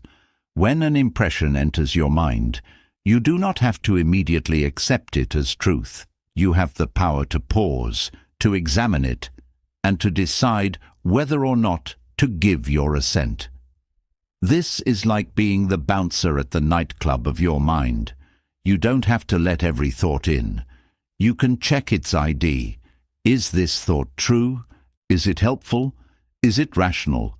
If a thought is irrational or unhelpful, for example, a catastrophic thought like everything is ruined, or a self-deprecating thought like I'm not good enough, you can refuse to grant it entry. You can say, as Epictetus advised, you are a mere impression and not at all what you appear to be. Then you can consciously choose to replace it with a more rational and virtuous judgment. This is not about suppressing thoughts or pretending you don't have them. It is about engaging with them consciously and rationally. It is about taking responsibility for the quality of your inner world. This practice, repeated over and over, is like training a muscle. At first, it may feel difficult. Our habitual automatic judgments are strong, but with consistent practice, you can build the mental strength to choose your responses deliberately. You can learn to remain calm and clear-headed, even in the face of provocation or adversity. Your mind becomes less like a weather vane spun around by every passing wind of circumstance, and more like a gyroscope, stable and centered, no matter how the world tilts. Tonight, as you lie in bed, you can practice this gentle art of mental gatekeeping. As thoughts arise, observe them without immediate assent. Notice the stories they are trying to sell you. If a worry about tomorrow appears, you can acknowledge it. A thought about the future, and then gently let it go, returning your focus to your breath. If a memory from the past brings a pang of regret, you can observe it, a thought about the past, and let it pass without getting entangled in its narrative. You are the master of your mind. You have the power to choose which thoughts you will entertain and which you will politely decline. Rest in the quiet authority of that power. Your mind is your sanctuary. Keep it peaceful. Keep it clear. The Stoic philosophy provides a powerful framework for navigating the inevitable reality of human fallibility, both our own and that of others. We live in a world of imperfect beings, and to expect perfection is to set ourselves up for constant disappointment and frustration. The Stoics, with their characteristic realism, offered a path to dealing with mistakes, insults, and injustices with grace and equanimity. It begins with our response to the flaws of others. When someone acts rudely, dishonestly, or unjustly, our immediate, untrained reaction is often anger. We feel personally wronged. The Stoics would urge us to pause and apply reason. They would argue that the person who does wrong harms themselves far more than they harm us. Their vice is a sign of their own ignorance and unhappiness. They are, as Marcus Aurelius often reminded himself, unable to distinguish good from evil. Seen from this perspective, the appropriate response is not anger, but a kind of compassionate pity, or at the very least, a clinical detachment. Their poor character is their problem, not yours. You should not allow their vice to infect your soul and disrupt your peace. The best revenge, as Marcus wrote, is to not be like your enemy. Your victory lies in maintaining your own virtue in the face of their lack of it. This also applies to how we handle insults. An insult is merely someone's opinion, and their opinion is an external thing outside of our control. Why should we give the uninformed judgment of another person the power to disturb our inner tranquility? The Stoic response is to be like a rock against which the waves crash in vain. You can choose to be indifferent to their words, recognizing them as meaningless noise, or you can even use humor, agreeing with the insult in a way that shows it has no power to harm you. This approach requires a strong inner citadel, a sense of self-worth that is based on your own character, not on the validation of others. Now let us turn the lens inward to how we deal with our own mistakes. We are often our own harshest critics. When we fall short of our own standards, we can fall into a spiral of guilt, shame, and self-recrimination. The Stoics would see this as an unhelpful and irrational passion. The goal is not to be perfect. The goal is to make progress. When you make a mistake, the rational response is not to berate yourself, but to analyze the error objectively, learn the lesson it has to teach, and resolve to do better in the future. Guilt and shame are backward-looking emotions that keep us stuck in the past. The Stoic is forward-looking. They accept their past mistakes without being defined by them. They use them as data for future improvement. Seneca advised that we should treat ourselves as we would treat a good friend. We would not relentlessly criticize a friend for a single mistake. We would offer them compassion, encouragement, and constructive advice. We must learn to offer ourselves the same grace. Forgiveness, therefore, is a twofold practice. It is forgiving others for their failings, not for their sake, but for our own, to free ourselves from the poison of resentment, and it is forgiving ourselves for our own imperfections, allowing us to move forward on the path of growth without being weighed down by the baggage of the past. Tonight, as you lie in the quiet, practice this dual forgiveness.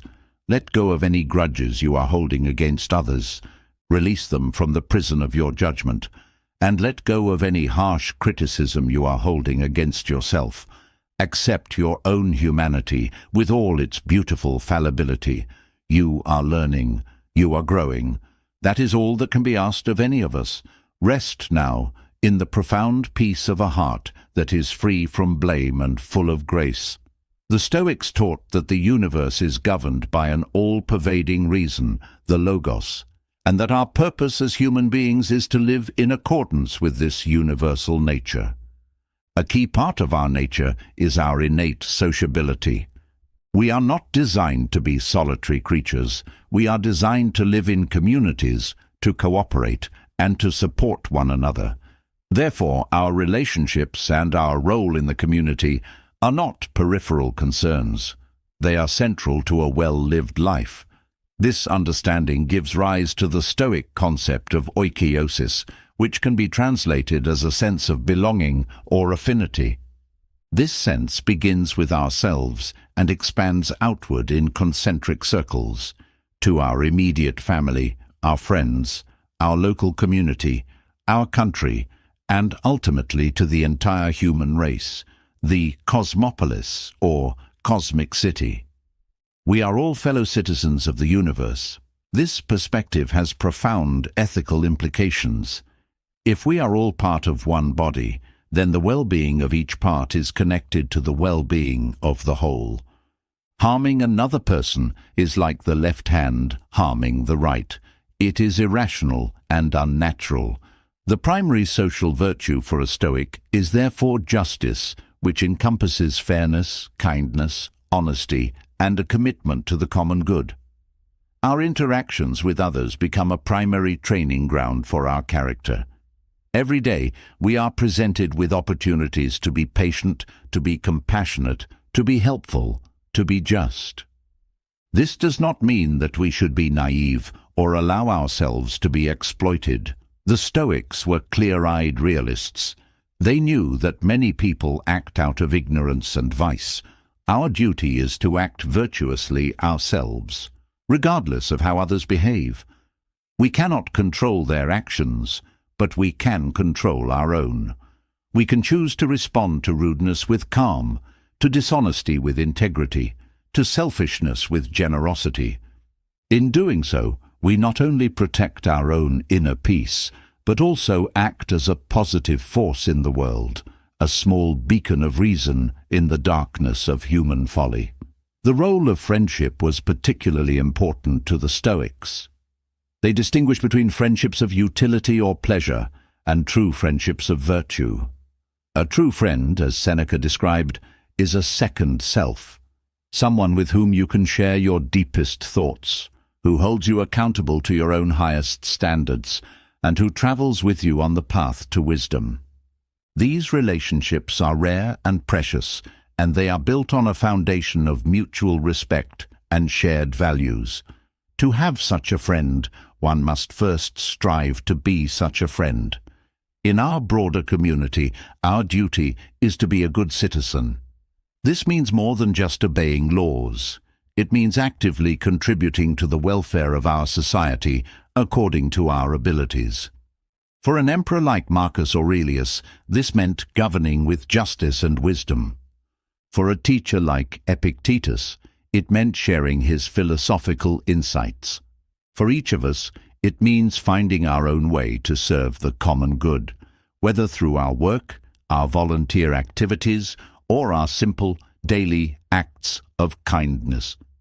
Tonight, as you rest, feel your connection to the great web of humanity. You are not alone. You are part of a vast family. Your life has an impact on countless others, just as their lives have an impact on you. Set an intention to live up to the responsibilities of this connection, to be a source of justice, kindness, and support in your own concentric circles. Find peace in this sense of belonging, in the knowledge that your life has a purpose that extends beyond your own individual concerns. You are a citizen of the cosmos, and in playing your part well, you find your own true and lasting fulfillment. As our exploration of Stoic wisdom for a calm mind draws to its natural conclusion for the night, it is essential to touch upon the ultimate event of life: death. The Stoic approach to mortality, encapsulated in the phrase memento mori, remember you will die, is not a morbid obsession, but a powerful, life-affirming practice. By keeping the reality of death in mind, the Stoics believed we could live more fully, more virtuously, and with a profound sense of peace. Fear of death, they argued, is one of the greatest sources of human anxiety. It is the shadow that lurks behind all our other fears. We fear illness because it brings us closer to death. We fear loss because it reminds us of the ultimate loss. We desperately cling to wealth, fame, and pleasure in a futile attempt to distract ourselves from our own finitude. The Stoic response is not to run from this fear, but to face it with reason. They would begin by analyzing death itself.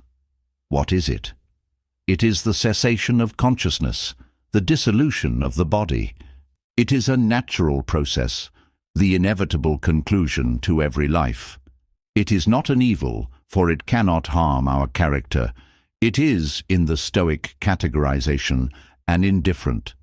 As Epictetus said, it is not death or pain that is to be dreaded, but the fear of pain or death.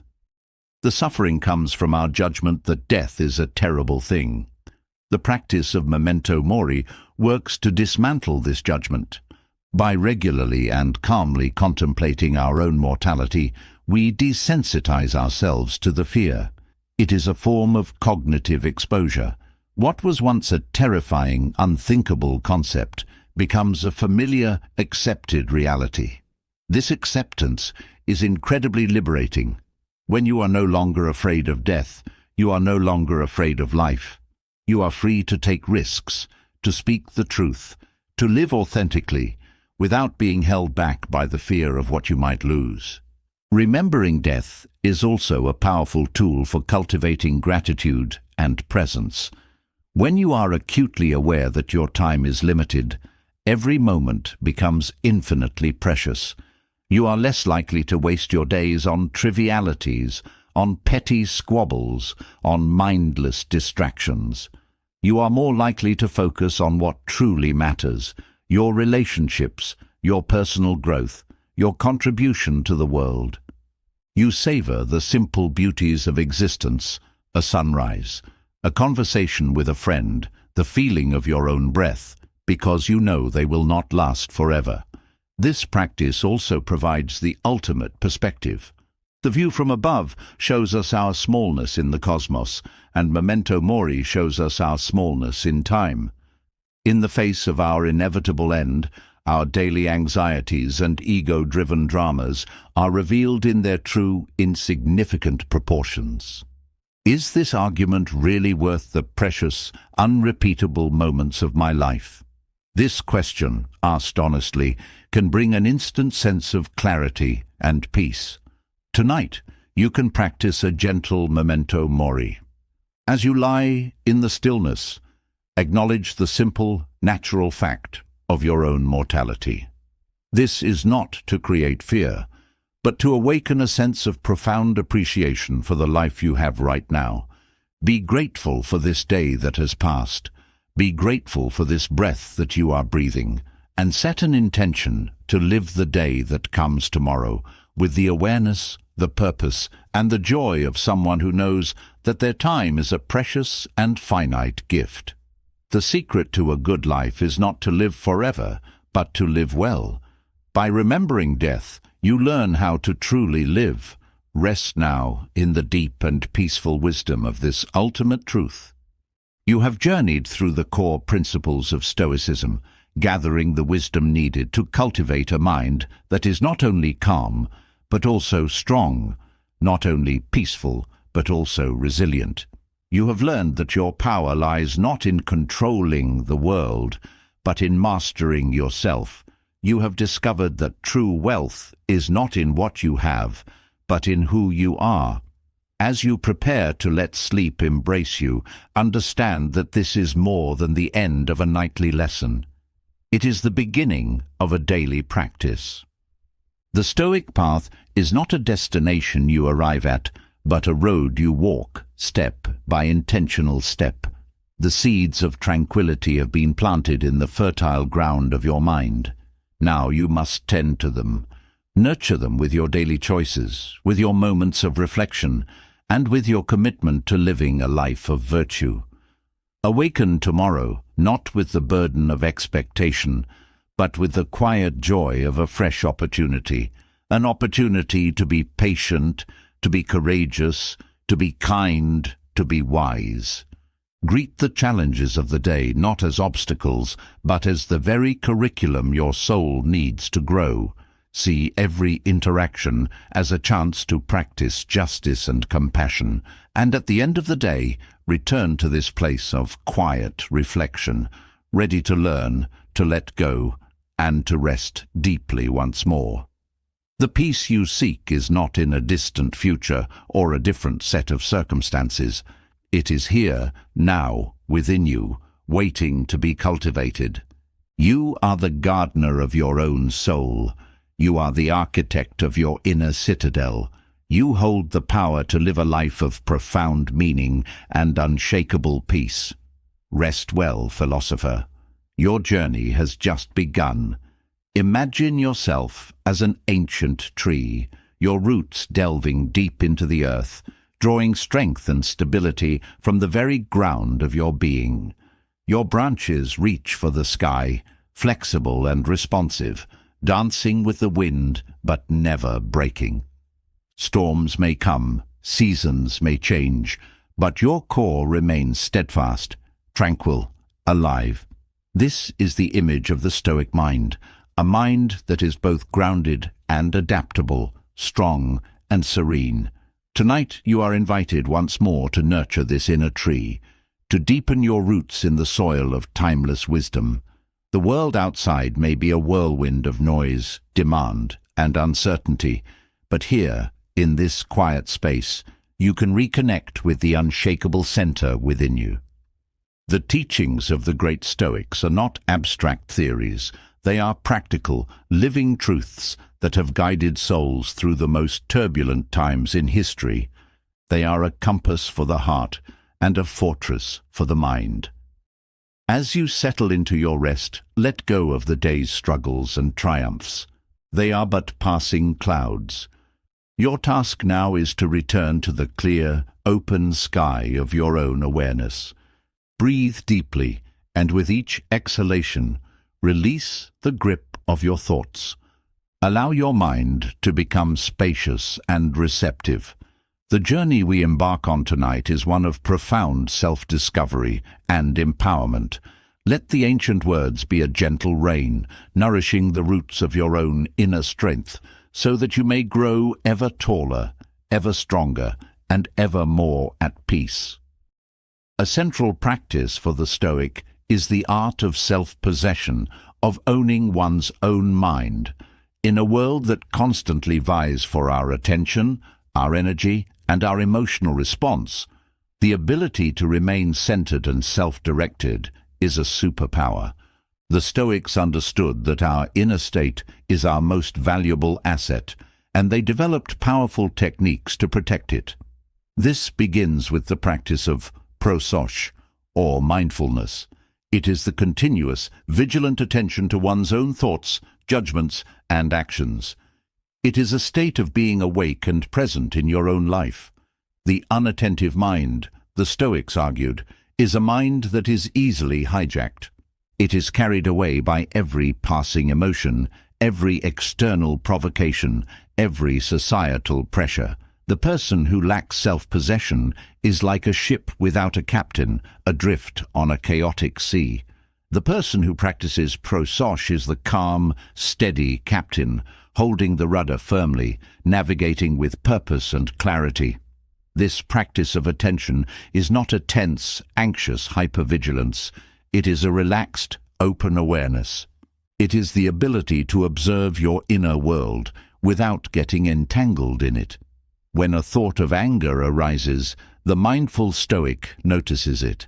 A thought of anger has appeared. They do not immediately identify with it or act upon it. They observe it as a mental event, and this observation creates the space for choice. In that space, they can apply reason and decide on a virtuous response. This self-possession extends to our interactions with others. The Stoic strives to be in the world, but not of it. They engage in society, they fulfill their duties, they form relationships, but they do not allow the world to dictate their inner state. They do not hand over the key to their inner citadel to anyone else. This means being impervious to flattery and indifferent to insults. Flattery is just someone's opinion, an external thing. To be elated by it is to give away your power. An insult is also just an opinion. To be disturbed by it is to admit that this external noise has more authority than your own reasoned self-assessment. Seneca advised that we should live as if we are always in the view of a wise and virtuous mentor. This practice of imagining an ideal observer helps us to maintain our self-possession. We are less likely to act impulsively or unethically when we feel we are being held to a higher standard. It is a way of externalizing our own conscience, of making our commitment to virtue more tangible. Tonight, as you lie in the quiet, you can practice this profound art of self-possession. Own your mind. Gently but firmly, refuse to let it be colonized by anxieties about the future or regrets about the past. Own your peace. Do not let it be contingent on the approval or disapproval of others. Feel the quiet strength and dignity that comes from being the master of your own inner kingdom. Your mind is your own. Your peace is your own. Your character is your own. These are the only things you truly possess. Cherish them, protect them, cultivate them. Rest now in the secure and sovereign state of a soul that is truly its own. The Stoic path is not a solitary endeavor, but one that is enriched and strengthened through dialogue and shared inquiry. While the inner work is paramount, the Stoics understood the value of testing their ideas, clarifying their thoughts, and learning from the perspectives of others. The practice of philosophical dialogue, of engaging in reasoned and virtuous conversation, is a vital tool for growth. This is not the same as a debate, where the goal is to win, or a casual chat, where the goal is simply to pass the time. A philosophical dialogue is a collaborative search for truth. It is an exercise in which participants come together not to impose their own views, but to collectively deepen their understanding. Zeno, the founder of Stoicism, taught his students in a public colonnade, the Stoa Poikile, in Athens. This setting itself was open and communal, inviting dialogue. The practice of reasoned discourse was central to his method. To engage in such a dialogue requires several Stoic virtues. It requires humility, the willingness to admit that you may be wrong, and the openness to change your mind. It requires justice, the commitment to listening to the other person with respect and representing their views fairly. And it requires temperance, the self-control to avoid getting emotional or defensive when your own cherished beliefs are challenged. In a world of polarized and often toxic public discourse, the Stoic model of dialogue is a powerful antidote. It is a way of communicating that seeks to build bridges, not walls. It is about understanding, not victory. How can we apply this in our own lives? We can consciously choose to have more meaningful conversations. We can approach disagreements not as battles to be won, but as opportunities to learn. When someone presents a different viewpoint, instead of immediately formulating a rebuttal, we can ask genuine questions. Can you help me understand why you see it that way? What experiences have led you to that conclusion? This approach transforms a potential conflict into a shared exploration. It fosters connection and mutual respect, even in the absence of agreement. We can also seek out or create our own Stoa, a community of like-minded individuals who are committed to philosophical growth. This could be a book club, a discussion group, or simply a regular conversation with a trusted friend. Having a space where you can safely explore challenging ideas, share your struggles, and learn from the wisdom of others is an invaluable resource on the philosophical journey. It provides support, accountability, and the joy of shared discovery. The practice of dialogue also refines our own thinking. As Seneca noted, "While we teach, we learn." In the process of articulating your ideas to another person, you're forced to clarify them for yourself. You see the weak spots in your own arguments. You are prompted to think more deeply and more precisely. The other person acts as a mirror, reflecting your own thoughts back to you in a way that allows for greater self-awareness. Tonight, reflect on the quality of your own conversations. Are they exchanges of information, or are they true dialogues? Do you listen to understand, or do you listen to reply? Set an intention to bring more philosophical curiosity and virtue to your interactions tomorrow. Seek to understand, not just to be understood, and value the profound growth that can come from a genuine meeting of minds. The search for wisdom is a shared journey. Rest now with the sense of connection that comes from being part of this great, ongoing human conversation. A core and often misunderstood aspect of Stoicism is its relationship with pleasure. In a hedonistic culture that often equates happiness with the pursuit of pleasure, the Stoic perspective offers a sobering and ultimately more fulfilling alternative. The Stoics were not against pleasure. They simply refused to make it the goal of life. They saw pleasure as a byproduct, a preferred indifferent, but not the main event. The problem with making pleasure your primary goal, they argued, is that it is inherently unreliable and often comes at a great cost. Pleasures are dependent on external factors which are outside of our control. The fine wine, the luxurious vacation, the praise from your boss. These things can be taken away at any moment. To build your happiness on such a fragile foundation is to ensure a life of anxiety and disappointment. Furthermore, the relentless pursuit of pleasure often leads to its opposite, pain. The hangover after a night of excessive drinking, the debt from a shopping spree, the emptiness that follows a shallow encounter. These are the inevitable shadows that follow unexamined hedonism. The Stoics recognized that our desires, when unchecked, are insatiable.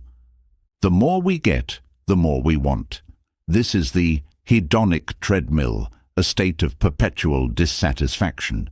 The Stoic alternative is to find your good not in pleasure, but in virtue. The goal is to live a life of reason, integrity, and purpose. And here is the beautiful paradox. A life of virtue, the Stoics believed, is the most genuinely pleasant life. The joy that comes from a life well lived is not the fleeting, high-pitched excitement of pleasure, but a deep, stable, and serene contentment. It is the chara, rational joy, that arises when your actions are aligned with your values, when your conscience is clear, and when your peace does not depend on external conditions. This kind of joy is durable. It doesn't rise and fall with fortune. It doesn't demand constant stimulation.